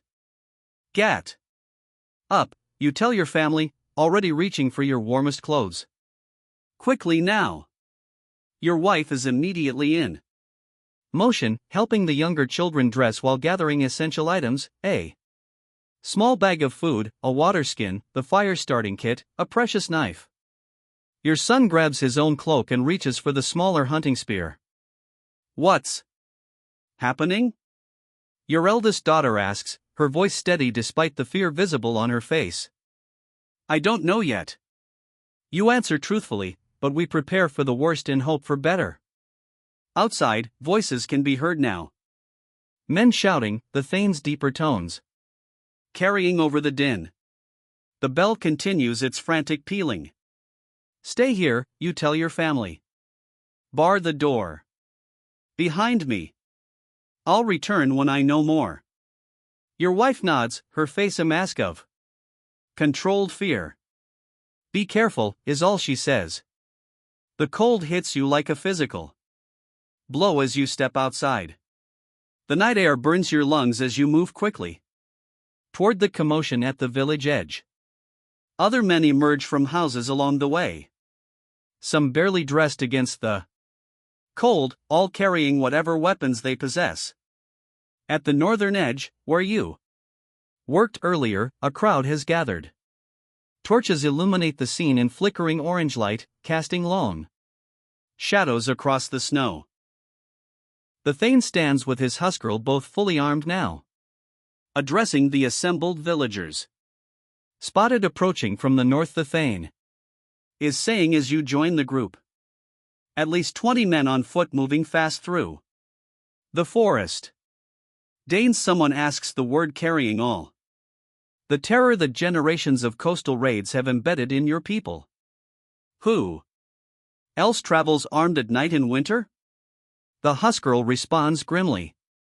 They found our weak point and seek to exploit it before we're fully prepared. Murmurs ripple through the crowd. Fear, anger, resignation. 20 armed raiders against a village of farmers and craftsmen is not a fair fight, even with the partial defenses you've managed to construct. What do we do, my lord? Cerdic, the blacksmith asks, voicing the question on everyone's mind. The Thane's face is hard in the torchlight. We fight. We protect our homes, our families, our food stores. We make them pay so dearly for each step that they decide easier targets lie elsewhere. It's a brave speech, but you note he doesn't promise victory. In your world, honesty about dire situations is valued over false hope. Those with bows take positions along the wall, the Thane continues, issuing rapid orders. The rest form groups of 5 at each approach path. Women, children, and elders should gather in the church, and my hall, stone, and heavy timber will provide better protection than wattle-and-daub if they break through. Men begin organizing themselves according to these instructions, moving with the grim efficiency of those who understand their lives depend on it. You find yourself grouped with 4 others at the northeastern approach to the village. Egbert among them, carrying a woodcutting axe similar to your own. Never thought I'd die fighting Danes in the dead of winter, he mutters as you take positions behind the meager barricade. Always figured it would be hunger or fever that got me. You don't respond. Your attention fixed on the dark forest edge beyond the cleared area around the village. The torches behind. You destroy your night vision, making it difficult to see into the darkness. But somewhere out there, men are approaching with destruction in mind. A thought of your family sends a stab of worry through you. They should be heading to the Thane's Hall for safety, but will they know to go? Did word reach them after you left? I need to make sure my family knows to seek shelter, you tell the men around you. Egbert nods, understanding. Go, be quick. You sprint back through the village, passing women and children already moving toward the hall and church with bundles of possessions. The organized response is impressive. This is not the first time your settlement has faced danger, and established protocols are being followed. When you reach your house, you find your wife already preparing the family to leave. Essential items are bundled in cloths. The youngest child wrapped in an extra blanket. The fire safely extinguished. We heard the instructions. Your wife tells you the man came through. Relief washes over you. Good. Go to the hall. Stay together. To your son, help your mother. Protect your sisters. He nods solemnly, standing straighter with the responsibility. At 9, he's already learning that manhood in your world often comes too early, forced by crisis. And you, your wife asks, though she knows the answer. I'm assigned to the northeast barricade, you tell her. With Egbert and the others, she nods, accepting this reality without protest. In your world, defending home and family is simply what men do when threats arise. Her role, equally vital, is ensuring the children's survival no matter what happens. May God and the ancestors protect you, she says simply, touching your face in a rare public display of affection. And you respond, committing her features to memory in case it's the last time you see them. Your children gather around for brief farewells. The youngest clinging tightly until your wife gently pulls her away. The eldest trying to be brave but with tears threatening your son with the forced stoicism of a boy trying to be a man before his time. Go now, you tell them, forcing strength into your voice. Stay together. Do as your mother says. You watch them join the stream of villagers heading toward the hall, your wife carrying the youngest while herding the others. Only when they disappear from sight, do you turn back toward your defensive position, hurrying through the now emptying village. Back at the barricade, the situation has developed. Scouts report the approaching force has split into smaller groups, apparently planning to probe multiple points along the village perimeter. They're testing for weakness, the Huskarl explains as he moves between positions, checking readiness. Stay alert. Don't chase if they retreat. It may be a trap to draw defenders away from other points. You take your place beside Egbert again, gripping your axe tightly. The waiting is almost worse than fighting. The strain of anticipation, the playing out of terrible possibilities in your mind, the cold seeping into your bones as you stand motionless.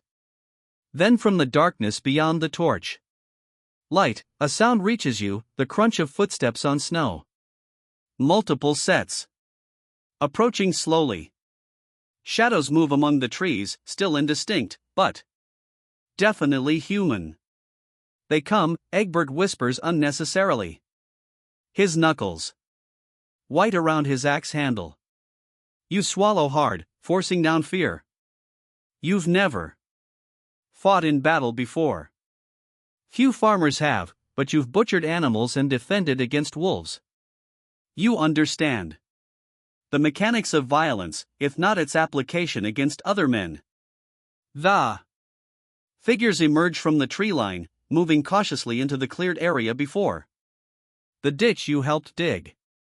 In the dim light, you can make out perhaps 5 men, heavily bundled against the cold but clearly armed. Their breath clouds around their heads as they assess the village defenses. One points toward your position, speaking in a language you don't understand but recognize as Danish. Another responds, then the group begins moving deliberately toward your barricade, not rushing, but with clear purpose. Steady, the man to your right murmurs. Let them reach the ditch first. You wait, heart pounding as the raiders approach. They're close enough now to see details. Bearded faces, fur trimmed clothing, spears, and axes not unlike your own, but clearly made for war rather than work. The lead raider reaches the ditch, pausing to consider this obstacle. He says something to his companions, a note of derision in his voice. Clearly, your day's labor hasn't impressed him much. What happens next occurs with startling speed. An arrow whizzes from somewhere behind you, one of the village archers on the wall, and strikes the lead Dane in the shoulder.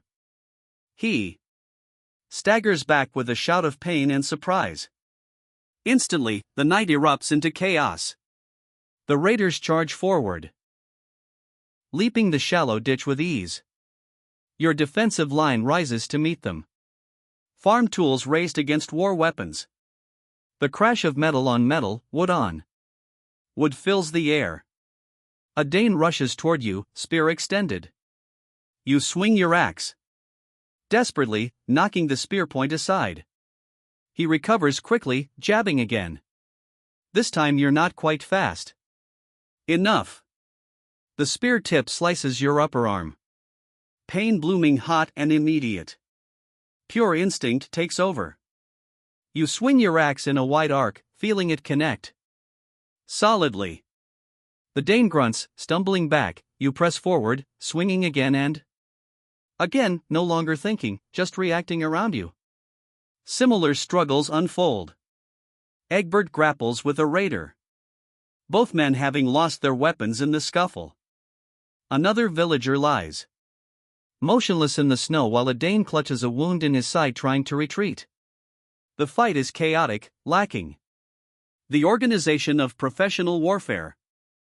Farmers against raiders, both sides hampered by cold and darkness. Fighting for survival rather than glory. You find yourself face to face with another Dane. This one wielding a sword. A weapon far superior to your simple axe. He swings with practiced skill, forcing you back step by step. Your boot catches on something, a fallen comrade or enemy you can't tell, and you stumble. The Dane sees his advantage and lunges. You raise your axe in desperate defense, knowing it won't be enough. But before the sword can fall, an arrow sprouts suddenly from the raider's neck. He drops to his knees, then face forward into the snow. You scramble up, nodding thanks toward the unseen archer who saved your life. The skirmish continues around you, but something has changed. The raiders' initial confidence seems shaken by unexpected resistance. Several are already retreating toward the tree line, dragging wounded companions. They're pulling back, someone shouts. Stand firm. Indeed, the remaining raiders begin disengaging, moving back across the ditch toward the forest. They call to each other in their foreign tongue, regrouping rather than fleeing outright. They'll try elsewhere, the Huskarl says, appearing suddenly beside your group. This was just testing our strength. The main force is still out there. Even as he speaks, shouts erupt from the western side of the village. Another probe, another skirmish. The night will be long with raiders seeking any weakness in the defenses. You take stock of your own position. 2 of your group of 5 are wounded. Yourself included, though your arm injury seems relatively minor, and 1 sits dazed from a blow to the head. Only Egbert and the 5th man appear unharmed. Bind that, Egbert tells you, gesturing to your bleeding arm. We'll need everyone capable for the next attack. You tear a strip from your tunic to wrap the wound, wincing as you pull the makeshift bandage tight. The cut burns, but the cold has numbed it somewhat, and the bleeding seems to be slowing already. Around you, other defenders tend similar injuries or drag them more seriously. Wounded toward the center of the village where women with healing knowledge wait to assist. You don't see any dead among your people yet, but the night is young and the raiders haven't committed their full strength. As you secure your bandage, a boy appears. Not your son, but one about the same age, serving as a runner for the Thane. All men who can still fight are to fall back to the inner palisade, he announces breathlessly. The Thane says to abandon the outer positions and concentrate our strength. It's a wise decision. With raiders probing multiple points, your limited numbers are spread too thin. Better to defend a smaller perimeter effectively than try to hold everything with insufficient force. You help the man with the head injury to his feet, and together your group begins withdrawing toward the center of the village, where a low wooden palisade surrounds the most important buildings. The hall, the church, the grain storage.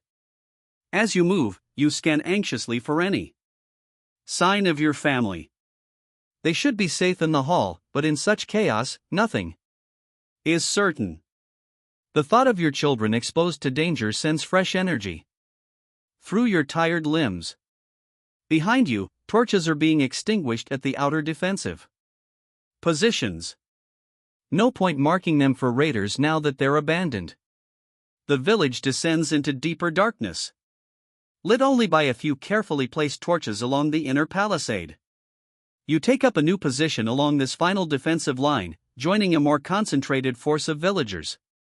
Here, women have joined the defense, too. Those without small children or with particular skill in archery or spear work. In crisis, your society discards normal divisions of labor. Everyone who can fight does. The Thane moves among the defenders, offering encouragement and adjusting positions. When he reaches your section, he pauses, noting your bandaged arm. Oh, still able to swing that axe, he asks directly. You nod, testing your grip. The wound throbs, but doesn't prevent function. I can fight. Good. We'll need every able body before dawn. He moves on, continuing his rounds from beyond the palisade. Shouts and occasional clashes indicate the raiders are encountering the now empty outer defenses. Soon they'll realize the defenders have withdrawn and press toward the village center. What happens if they break through? Someone nearby asks nervously. We retreat to the hall and church. Egbert answers. Stone and heavy timber. We can hold there longer. And if they break through those two, Egbert has no answer for this. Everyone knows what happens when raiders take a settlement. Death for many, especially those who resist, and slavery for those deemed valuable enough to take. You think of your family, sheltered in the hall of your children facing such a fate, and grip your axe tighter. The pain in your arm recedes, replaced by cold determination.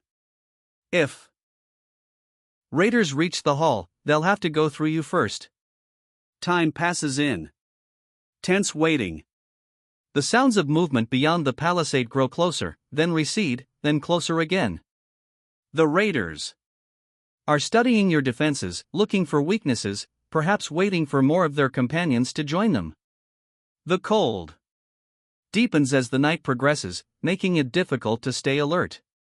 Men stamp their feet and blow on numbed hands, trying to maintain circulation without making too much noise. No one speaks above a whisper now. Sound carries far in the winter night, and any advantage of surprise is precious. You find yourself thinking of your father, buried just that morning, now missing this latest crisis. Perhaps it's better this way. He died peacefully, if painfully, rather than facing raiders' blades. And yet part of you wishes for his steady presence, his lifetime of wisdom accumulated through previous threats and hardships. A sudden cry from the western side of the palisade snaps you from these thoughts. They come, many of them. All along the defensive line, men and women brace themselves, raising weapons. You peer into the darkness, trying to see the approaching threat. For a moment, there's nothing, just the vast blackness beyond the torchlight. Then they appear, not at one point, but all along the perimeter. Dozens of figures charging from the darkness, far more than the initial probing force. This is the main attack. The full strength of the raiders brought to bear against your final defensive line. The night erupts into chaos once more, shouting the clash of weapons, screams of pain and defiance. Arrows fly from both sides, some finding human targets, others disappearing harmlessly into darkness. A section of raiders reaches your position, charging the palisade with shields raised. The first wave attempts to climb over, while others attack the wooden barrier itself with axes. You strike at hands, gripping the top of the palisade, hearing a cry of pain as your axe connects. Beside you, Egbert thrusts a spear between the wooden stakes, driving back another attacker. But there are many of them, and they're organized, professional. A portion of the palisade near you begins to crack under concentrated axe blows. If it falls, raiders will pour through the gap. Brace it, someone shouts. Several defenders rush to push against the weakening section from the inside, while others continue to strike at raiders attempting to climb over. You're caught between these tasks, uncertain where you're most needed, when a familiar voice cuts through the din. Father, your blood freezes. Turning, you see your son running toward you across the open space between the palisade and the hall. He carries something in his arms. Bundles of spears, you realize, being distributed to defenders. Get back, you shout. Terror gripping your heart at the sight of him so close to danger. He either doesn't hear or ignores you, continuing his dash toward the defensive line. Just as he nears your position, a section of the palisade gives way with a splintering crash. Raiders immediately begin pouring through the gap. Time seems to slow You see your son's eyes widen in shock as Danes burst through the barrier. You see raiders register his presence. A small figure vulnerable directly in their path. You see a spear raise aim. You move without conscious thought, abandoning your position, sprinting toward your son. A Dane steps into your path. Your axe swings in a desperate arc, connecting with terrible force. The man falls. You leap over him, still running down. You scream at your son. Miraculously, he obeys, dropping flat to the ground as the thrown spear whistles through the space where he stood. You reach him, grabbing his tunic, dragging him up and behind you as you turn to face the raiders now streaming through the broken palisade. Other defenders converge on the breach, fighting desperately to contain it. But more gaps are appearing as the raiders concentrate their attacks. Run, you tell your son, pushing him toward the hall. Now, this time he obeys, scrambling away as you face the approaching Danes. You know you can't stop them alone, but perhaps you can buy seconds for your son to reach safety. A raider charges you, sword raised. You parry with your axe, the impact sending shock waves up your injured arm. Another appears at his side, then another. You're forced back step by step, fighting defensively now, just trying to survive. Around you, the defense is collapsing. The palisade has been breached in multiple places, and raiders are flooding into the village center. Defenders retreat toward the hall and church in small groups, still fighting, but clearly overwhelmed. An arrow strikes the Dane nearest you, giving you a moment's respite. You use it to disengage, turning to run toward the hall where your family shelters. Your arm bleeds freely now, the bandage torn away in combat. Your breath comes in ragged gasps visible in the cold air. As you run, you see other villagers making similar desperate dashes for the final refuges. Some don't make it, cut down by pursuing raiders. Others reach the heavy doors of hall or church, pulled inside by those already sheltering there. You sprint the final distance to the hall, where a defender recognizes you and pulls you through the doorway. The massive wooden door slams shut behind you, immediately reinforced by heavy bars across its width. Inside, the hall is packed with villagers. Women, children, the elderly, and now the retreating defenders. Your eyes search frantically for your family, finding them huddled near the central hearth, where a fire provides meager warmth and light. Your son sees you first, breaking away to run to you. Father. The relief in his voice matches what you feel seeing him safe. The rest of your family follows.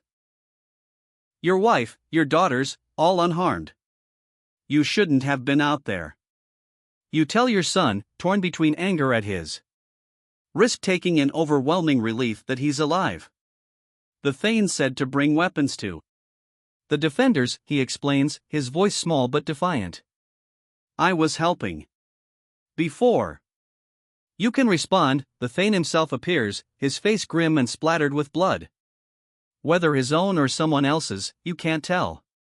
They've surrounded both buildings, he announces to the crowded hall. They're trying to burn us out. A collective gasp goes up from the assembled villagers. Fire is the greatest fear. Even stone and heavy timber will eventually yield to flames, and those inside would face the choice of burning or facing raiders' weapons. What do we do? Someone asks, panic evident in their voice. The Thane's expression hardens. We hold as long as we can. The smoke will be visible for miles. Perhaps help will come. He doesn't sound convinced of this himself. Outside, you can hear raiders calling to each other in their foreign tongue. The sounds of axes striking would suggest they're gathering fuel for fires. Through small window openings, the smell of smoke already reaches you. You hold Your family close, trying to project a confidence you don't feel. Winter in Dark Age Britain has always been a struggle for survival against cold, against hunger, against disease. But now, as smoke begins to seep under the door and through tiny gaps in the halls, construction, you face its most immediate threat, violence. The night is far from over, and whether you and your family will live to see the dawn remains very much in question. Smoke curls through the air inside the Thane's hall. Stinging eyes and scratching throats. Children whimper softly. Mothers hush them with urgent whispers. The sounds of the raiders outside continue. Wood being stacked.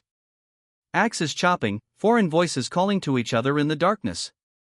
Your family huddles together near the central hearth where the fire offers meager warmth and light. Your arm throbs where the Danish spear cut you, but the bleeding has slowed, bound now with a clean cloth your wife had in her bundle of essentials. The wound seems minor compared to what others have suffered. Several men lie on makeshift pallets. Their injuries far worse than yours. What will happen to us?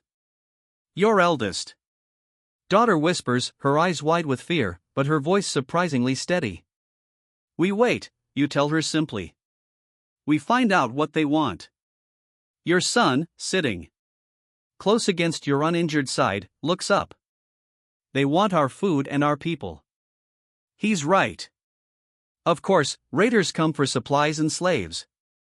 Young, strong workers who can be sold in distant markets or put to work on Danish farms. Your son is old enough to understand this reality and brave enough to face it directly. The Thane moves through the crowded hall, speaking quietly with his huskarl and other village elders. Their expressions are grim. Whatever plan they're discussing doesn't inspire confidence. More smoke seeps in under the door and through tiny gaps in the timber walls. Outside, the crackle of flames becomes audible. They've started fires against the hall's exterior. The building won't burn quickly. Its heavy oak timbers are resistant to fire, but eventually the heat and smoke will force you out. Your wife shifts closer, her shoulder against yours. We could try to reach the hiding place, she murmurs when they break in. The confusion. It's a desperate plan. The hidden spot in the woods, the old badger den, enlarged over generations as an emergency shelter, might offer temporary safety if you could reach it unnoticed. But getting there through raiders and winter darkness with 3 children would be nearly impossible. Before you can respond, a new sound cuts through the tense atmosphere. A horn blasts long and clear coming from somewhere beyond the village. Then another answered by a third. The raiders' voices outside change tone. Alarm replacing confidence. The sounds of fighting resume, but now they come from the village edges rather than directly outside the hall. The Thane strides to the center of the room, raising his voice to be heard over the growing commotion. The FYRD, the king's men have come. A ripple of hope passes through the crowded villagers. The Anglo-Saxon FYRD, the king's army of free men called to service, was supposed to be days away. Focused on defending larger settlements. Their unexpected arrival feels like a miracle. Stay inside, the Thane commands as some men move toward the barred door. Let them clear the raiders first. The sounds of battle outside intensify. Shouts, the clash of weapons, the thunder of hooves. As mounted warriors join the fray, the smoke continues to seep in, but no new fires seem to be lit. Against the hall's walls, your youngest daughter coughs, her small body shaking with the effort. Your wife wraps her more tightly in a blanket and holds her close, covering her mouth and nose to filter the smoky air. Minutes stretch like hours as you wait, listening to the battle gradually move away from the hall and through the village. The raiders are being pushed back, retreating before a superior force. Finally, a pounding comes at the door. Open in the king's name. The Thane nods to his men who cautiously remove the heavy bars. The door swings open, admitting a gust of frigid air that momentarily clears the smoke. A warrior stands framed in the doorway. Mail-clad, sword-blooded, his shield bearing the king's device. The village is secured, he announces. The Danish dogs flee into the forest. A ragged cheer rises from the assembled villagers. Relief overwhelming exhaustion and fear. People begin to filter outside, desperate for fresh air. Despite the cold, you help your family rise, supporting your wife as she carries your youngest. Together, you join the stream of people exiting the smoky hall into the winter night. Outside, the scene is one of controlled chaos. King's warriors, properly armed and armored fighting men, move efficiently through the village, securing areas and tending to their own wounded. Among them are faces you recognize. Men from neighboring settlements who have answered the FYRD call. The raiders are indeed gone, leaving behind their dead and some wounded too badly injured to retreat. These sit or lie under guard, their futures uncertain but undoubtedly grim. Your family stands huddled together, breath clouding in the cold air, uncertain what to do next. Dawn is still hours away, and the night temperature continues to drop. The hall is too smoke-filled to return to immediately. And your own home's safety is unknown. A king's thane approaches your villages. Lord, clasping arms in greeting. We rode as soon as we heard, he says. A shepherd boy saw their approach and ran to bring word. We were already gathered at Wulfhere's estate, preparing to march east. Your timing was perfect, your thane responds, genuine gratitude in his voice. Another hour and they'd have smoked us out. The king's thane nods grimly. They've been hitting small settlements all along the northern border. This is the farthest south they've come. He surveys the village. Your people fought well. The raiders didn't expect such resistance from farmers. This small praise brings a measure of pride. Your community did stand against professionals holding long enough for help to arrive. Not a victory. Exactly, but not a complete defeat either. The immediate crisis passed. Attention turns to the wounded and to securing the village against any possible return of raiders. The king's men will remain until dawn, at least setting proper watches and helping repair what defenses they can in the darkness. Your family, like others, must find shelter for what remains of the night. Thane's Hall will need hours to clear of smoke, and the church is already overcrowded with wounded. We should check our house, your son suggests. See if it's still standing. It's a reasonable suggestion. The raiders focused their attention on the hall and church where people had gathered, likely leaving outlying homes relatively untouched, with the king's men now patrolling. Moving through the village should be safe enough. Stay together, you tell your family as you begin the walk home. The village looks different in the aftermath of battle. Torches illuminate bodies lying in snow, turned muddy by many feet. Broken weapons, damaged structures. The pristine white landscape of morning is now scarred and soiled, marking the violent intrusion into your winter world. As you approach your home, relief washes over you. It appears intact, no signs of burning or forced entry. Inside, it's exactly as you left it hours earlier, though bitterly cold with the fire long extinguished. Your wife immediately moves to relight it, using the precious fire kit to ignite kindling prepared before the alarm sounded. Your eldest daughter helps her younger siblings remove snow dampened outer garments while you check the house's security door window coverings. The small storage area where your remaining food is kept. Everything seems untouched, you report, returning to the main room where the fire is catching small flames beginning to push back the darkness. We were lucky, your wife says quietly. Feeding the growing fire with careful precision. Enough fuel to generate needed warmth, but not wasteful. Even after facing raiders, the winter's greater threat of fuel scarcity remains foremost in her mind. As the house slowly warms, your family settles into a semblance of normal routine. Your wife heats water to clean your wound properly.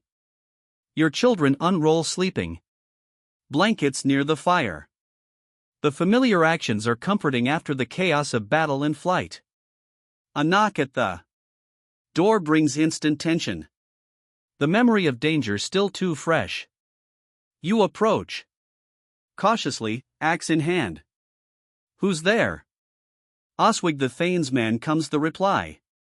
Checking all households, you open the door to find a young man from the village, one of the Thanes.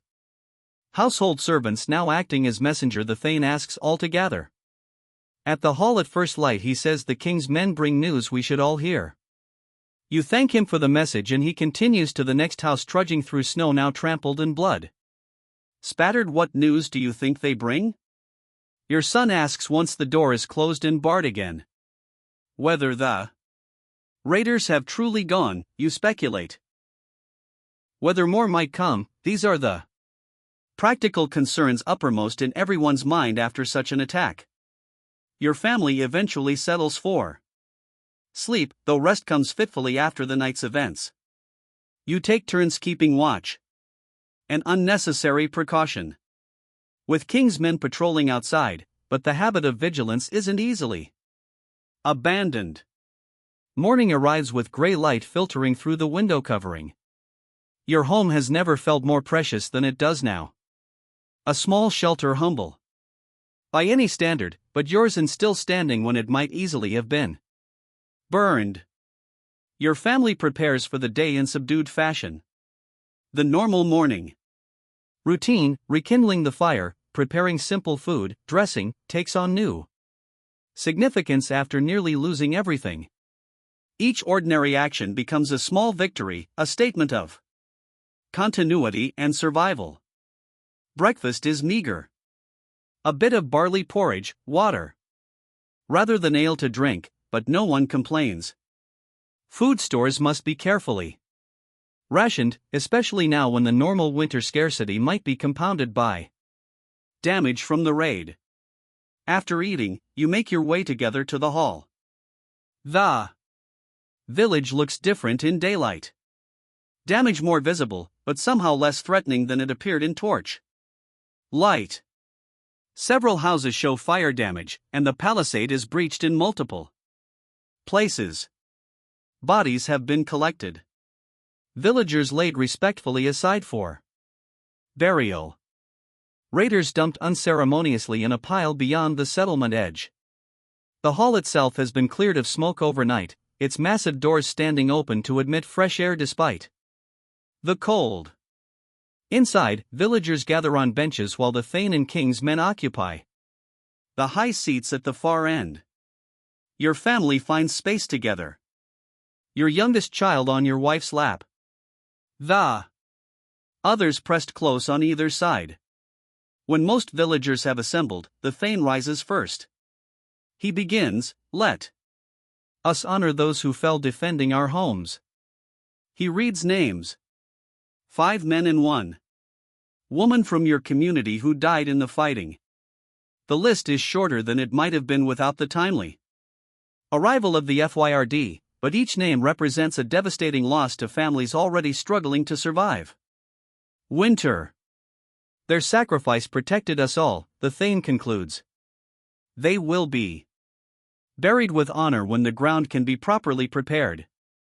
In winter, this means bodies must be kept frozen until a proper grave can be dug.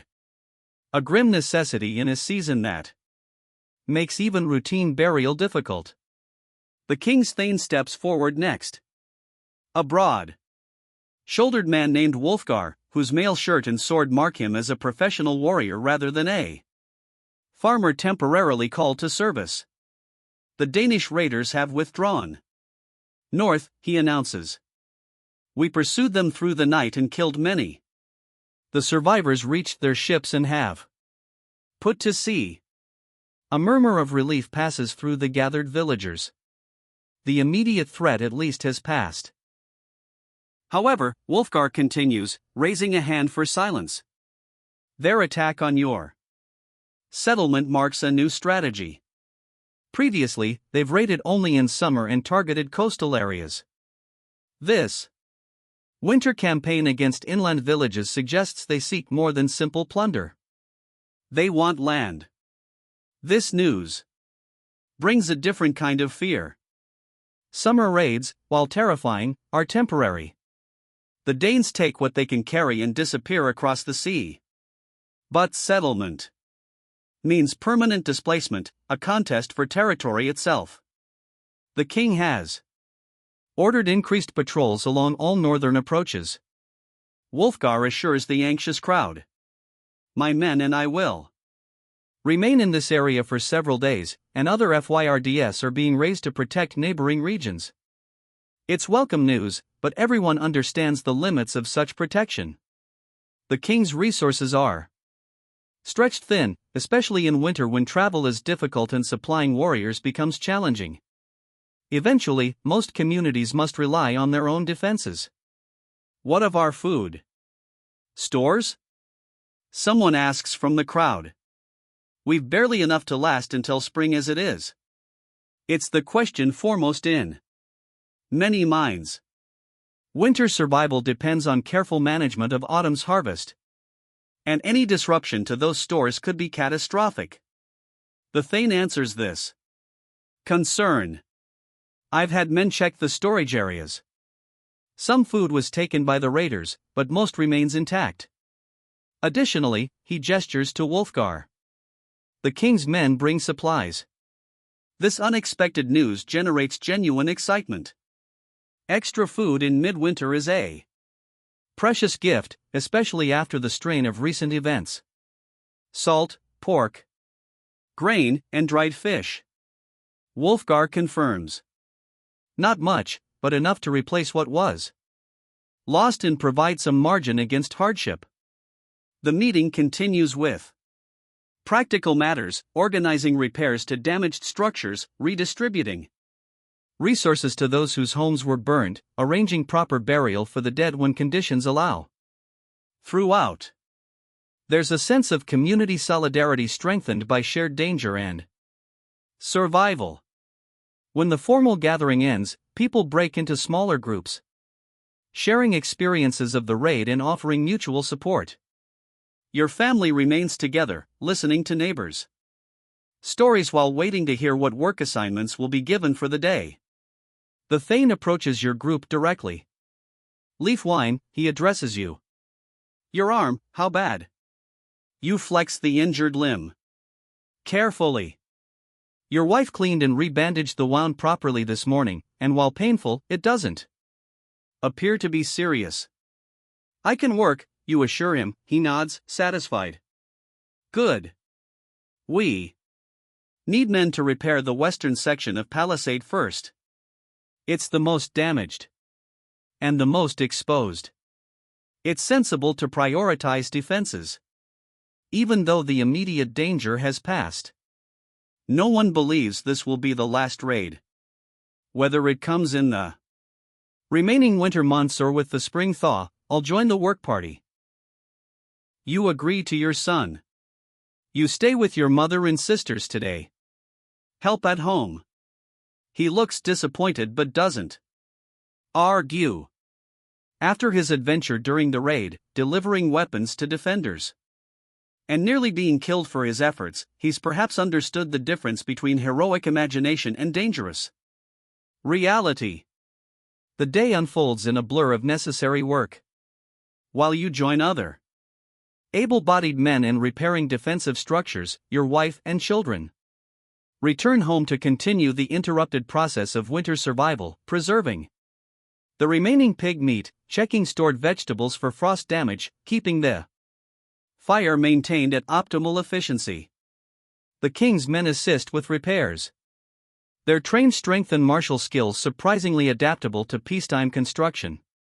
Groups focus on Specific tasks: palisade repairs, house reconstruction for those whose homes were damaged, clearing and burying the dead raiders beyond the village boundary. Groups focus on specific tasks: palisade repairs, house reconstruction for those whose homes were damaged, clearing and burying the dead raiders beyond the village boundary. You're assigned to a food inventory team. Lighter work that accommodates your injured arm. Together with several other villagers, you check each household's remaining stores, combining this information into a comprehensive understanding of the community's food situation. It's delicate work requiring tact and honesty in equal measure. No one wants to reveal exactly how much they have, yet everyone understands the necessity of accurate information for winter survival.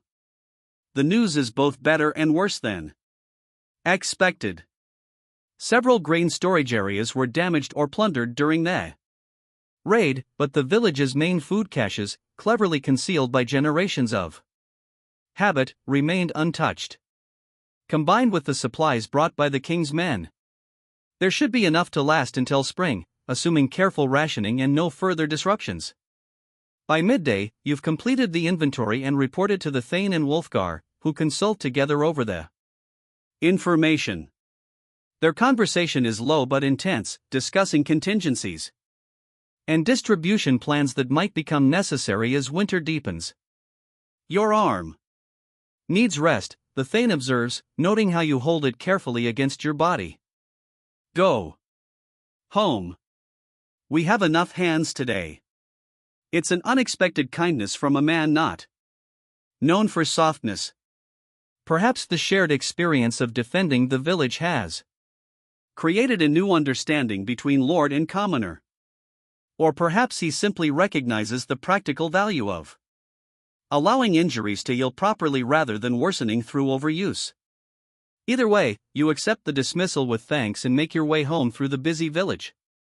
Children run past, seemingly recovered from the terror of the raid, now incorporated into their games. Saxons and Danes has replaced the usual wolves and villagers in their play. The resilience of the young is both surprising and heartening. At home, you find your wife and daughters working on a new project, processing the wool shorn from sheep before winter began. It's been washed and dried months ago, but now they card it carefully, aligning the fibers in preparation for spinning. The repetitive motion of the wooden cards, paddle-like tools with fine metal teeth, creates a rhythmic scraping sound that fills the small house. Father, your youngest exclaims when you enter, "Are you hurt?" Worse? No, you assure her, sitting near the fire. Just sent home to rest it properly. To your wife. Where's our son? With Cerdic at the forge, she answers. The blacksmith needed help with the bellows while he repairs weapons. It's good experience for a boy his age. Learning a valuable craft while contributing to community needs. The blacksmith, always an important figure in village life, becomes even more central after a raid when tools doubling as weapons need repair and repurposing. You settle into the domestic scene, helping where you can with your good arm, holding wool for carding, adjusting the fire, preparing vegetables for the evening meal. There's comfort in these ordinary tasks after the extraordinary events of recent days. As you work, your eldest daughter mentions something that had been forgotten in the chaos. Tomorrow is Modranecht. The reminder brings a moment of stillness.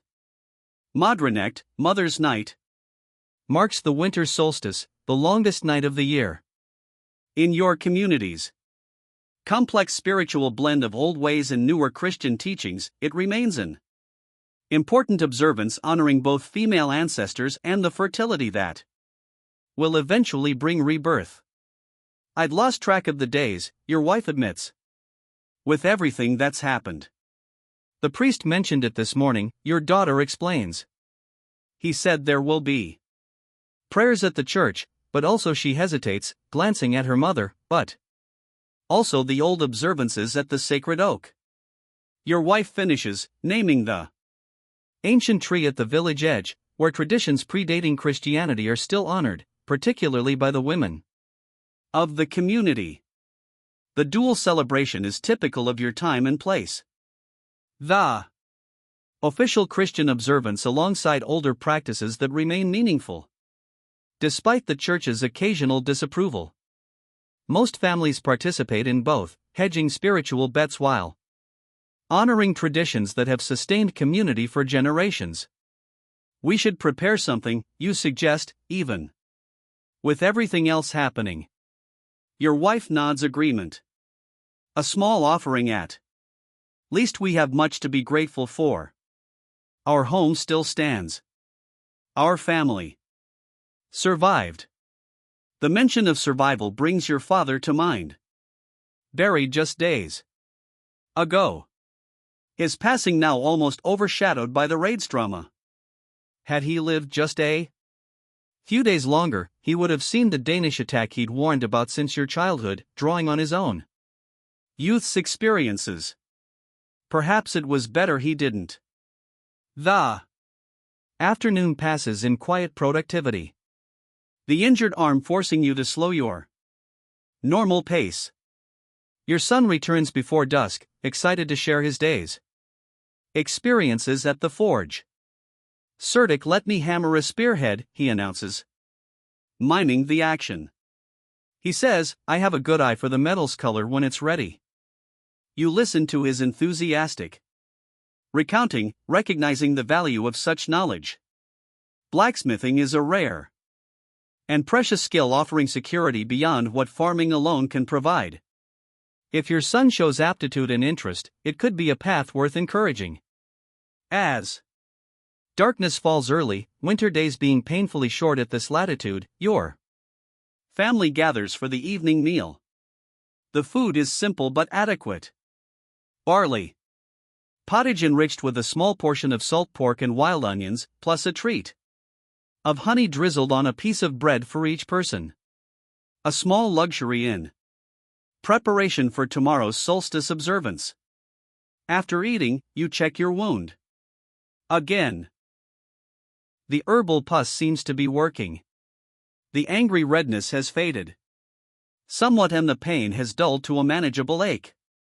Your wife prepares a fresh application before the family settles around the fire for the evening's quiet activities. Talk turns to preparations for Modranecht. In better years, there would be special foods, perhaps even a slaughtered goat or sheep dedicated to the celebration. This year, with resources stretched thin by winter and raid recovery, observances will be more symbolic than feast-centered. We still have the small jar of mead, your wife reminds you, referring to the fermented honey drink saved from autumn for special occasions. Enough for each to have a sip in remembrance. Your daughters discuss what they might bring to the sacred oak as offerings. Traditionally, small handcrafted items or food morsels dedicated to female ancestors and the forces of fertility. Your youngest daughter has been working on a simple doll made from scraps of cloth, which she now retrieves from her sleeping area to show. "It's for grandmother," she explains solemnly, referring to your mother who died years ago when this child was just an infant, so she can watch over us like grandfather does now. The innocent blending of Christian afterlife concepts with older ancestor worship is typical of your time. Theological distinctions matter less to ordinary people than the comfort of believing loved ones continue to protect family from beyond death. Your son, less interested in these feminine preparations, whittles a small piece of wood by firelight, shaping it with careful concentration. When asked what he's making, he shrugs.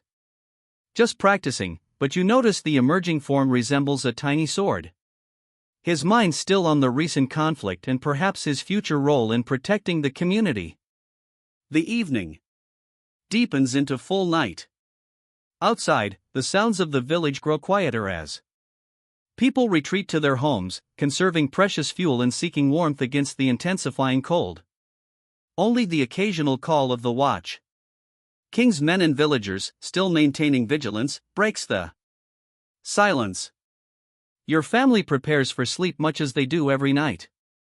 Yet with the awareness that tomorrow marks the year's darkest day, followed by the gradual return of light, it's a powerful symbol in your world where winter darkness represents very real dangers of cold, hunger, and isolation. Tell us a story, Father, your youngest requests as everyone settles onto the sleeping platform. About Modranecht from before. It's a familiar request. Children in your time. Learn through stories rather than writing history and wisdom transmitted orally across generations. You consider which tale might be appropriate. Settling on one your own father told you about the mothers, the female ancestors, and protective spirits honored at the solstice. Long ago you begin your voice dropping into the rhythmic cadence of storytelling. Before the Christ God came to our lands, our people knew that the darkest night of winter was when the veil between worlds grew thin. It was then that the mothers, those women of our blood who had passed beyond, could hear us most clearly and offer their protection through the dark months ahead. Your children listen raptly, even the older ones who've heard versions of this tale before. In a world without books or other entertainment, stories never grow truly old, especially when connected to imminent observances. On this night, women would gather at sacred places, groves, springs, ancient stones to leave offerings and speak the names of those who came before. They would ask for fertility to return to the frozen earth, for safe passage through winter's dangers, for the sun's rebirth after its seeming death. You continue the tale, describing rituals only half remembered from your own childhood, practices that have evolved and blended with Christian teachings over generations. The fire crackles occasionally, punctuating your words, while outside the wind picks up, whistling around the house's corners and rattling the door in its frame. By the time you finish, your youngest is already asleep, her breathing deep and even. The others drift towards slumber as well, the story having done its work of transitioning them from day activities to night's rest. You bank the fire carefully for the night, ensuring it will last until morning without needing attention. The proper management of fire is perhaps the most essential winter skill.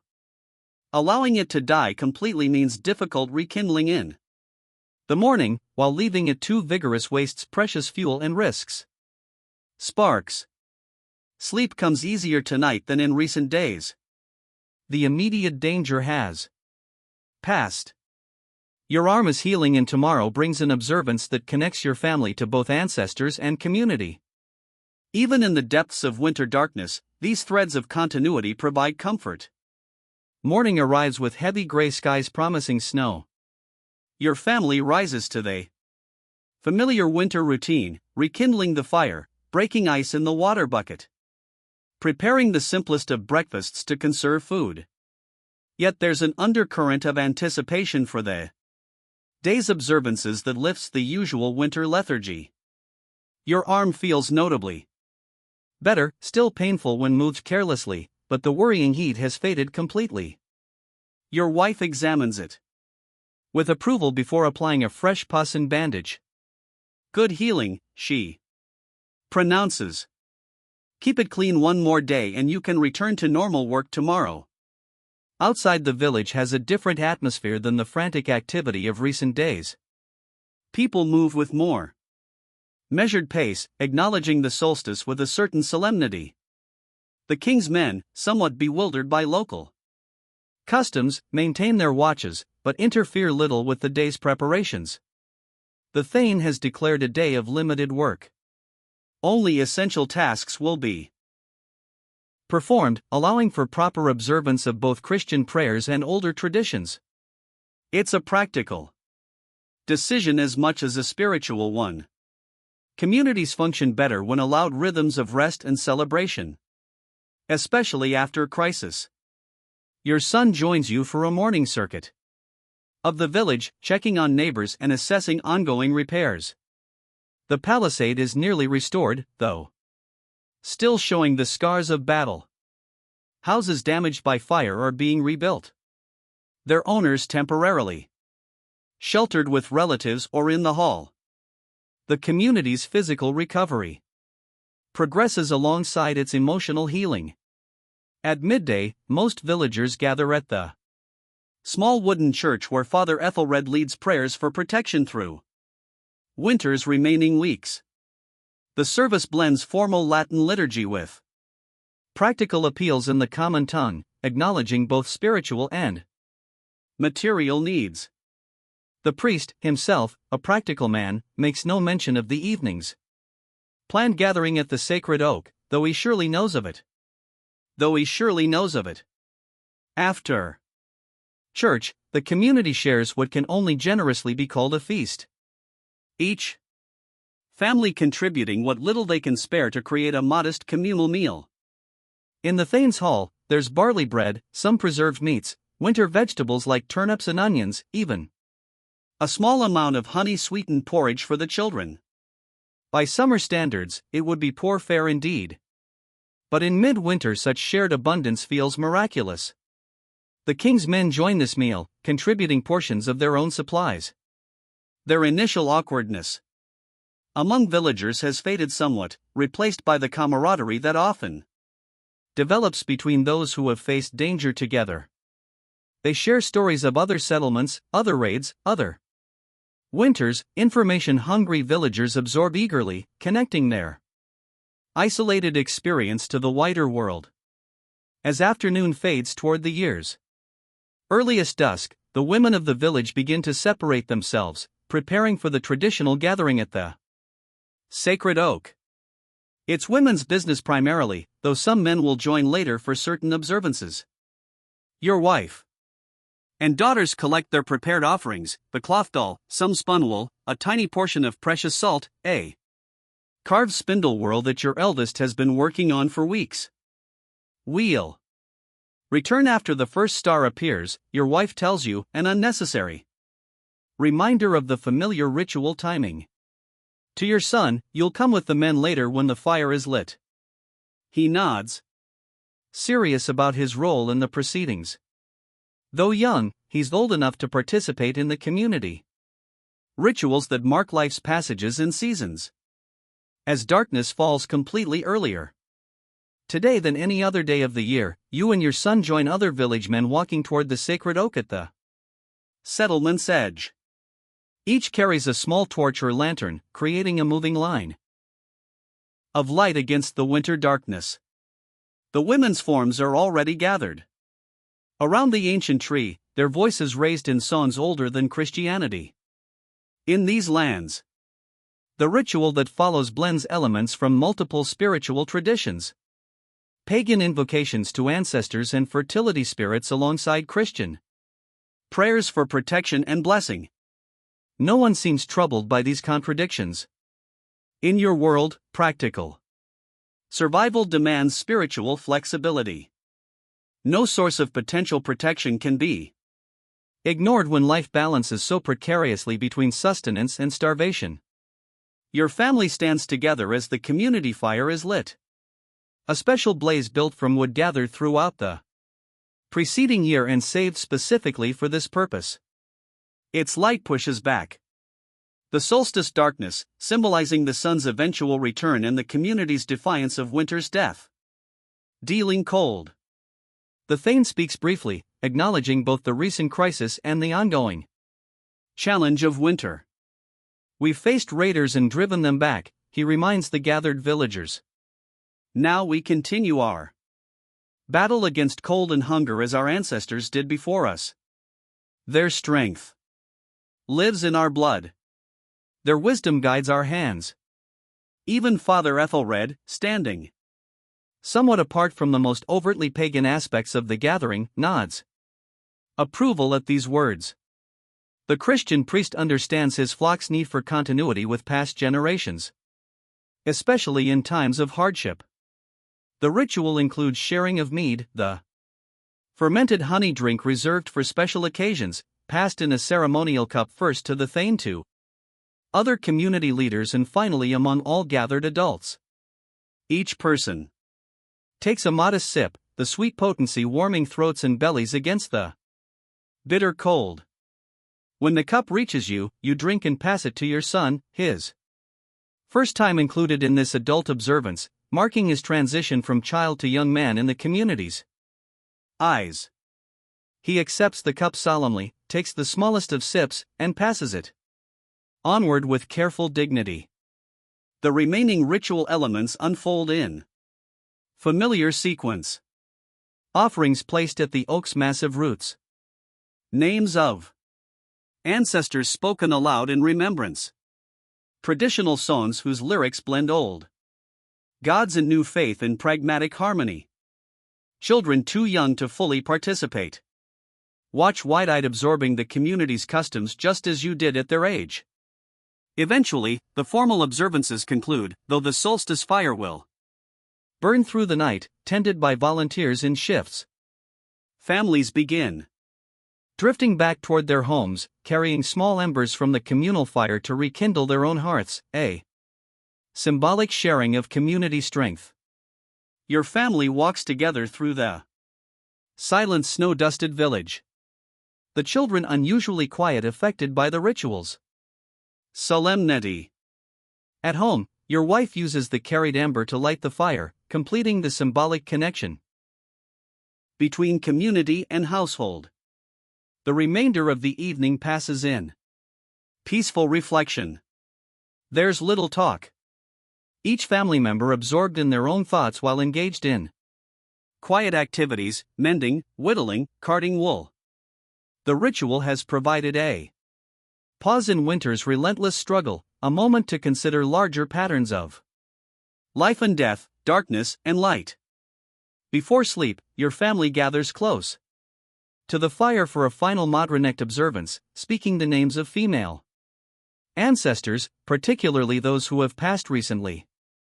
Your children recite grandmothers, great-grandmothers, aunts they've known or only heard about in stories. Each name connects your family to its past and by extension to its future. The continuing line that stretches beyond any individual life. As you settle onto the sleeping platform, arranged as always with children between adults for maximum warmth, you find yourself reflecting on winter's double nature in your world. It brings hardship almost beyond endurance. Cold that kills, hunger that weakens, darkness that depresses spirits. Yet it also forces community coherence, cooperation, and careful planning that summer's abundance might allow to lapse. Your son shifts beside you, already half asleep. Father, he murmurs, when spring comes, will the raiders return? The question hangs in the darkness, impossible to answer with certainty. Perhaps, you reply honestly, but we'll be ready and stronger for what we've learned. He seems satisfied with this response, his breathing soon deepening into sleep. One by one, your family members drift off, wrapped in shared warmth against the solstice night, the year's longest darkness before the gradual return of light. Your own thoughts continue a while longer, reviewing recent events and future possibilities. The raid has changed your community in subtle ways beyond physical damage. There's greater vigilance now, but also greater cohesion. The successful defense, however narrow, has boosted confidence. The king's men have brought not just temporary protection, but knowledge that will remain after their departure. Winter continues with weeks of cold and scarcity still ahead. Food stores must be carefully managed, fuel conserved, health maintained against the season's many threats. Your father's absence leaves a gap in family knowledge and labor that must be compensated for. Your arm, though healing, reminds you of mortality's constant proximity. Yet, as sleep finally approaches, your predominant feeling is not fear, but a qualified hope. Your family surrounds you alive and whole. Your home stands secure. The community has faced crisis and survived. The winter solstice marks the point after which daylight, however, gradually begins to increase. In Dark Age Britain, such modest victories constitute real success. Not the elimination of hardship, which is impossible, but the development of resilience to endure it. Each winter survived becomes part of community wisdom, strengthening future generations against similar challenges. Your consciousness begins to fade. The familiar sounds of your sleeping family, creating a peaceful backdrop to approaching dreams. Outside the solstice, night reaches its midpoint. The darkness is complete as it will ever be. Yet, already containing the promise of returning light. And so winter continues. In your small corner of a world emerging from its darkest age. Difficult, dangerous, demanding everything from those who would survive it, yet also punctuated by moments of beauty, community, and primitive comfort that make the struggle worthwhile. As you drift into sleep, one final thought surfaces: that perhaps someday your descendants will live in a world where winter brings inconvenience rather than mortal peril. Where homes are warm, regardless of outside temperature, where food remains plentiful through all seasons, where raiders are historical curiosities rather than immediate threats. It seems impossible. Yet the world has changed before. The Romans came and went. Christianity replaced older gods. Knowledge is lost and found again. Perhaps a future exists where the brutal reality of Dark Age winter becomes simply a story told for entertainment.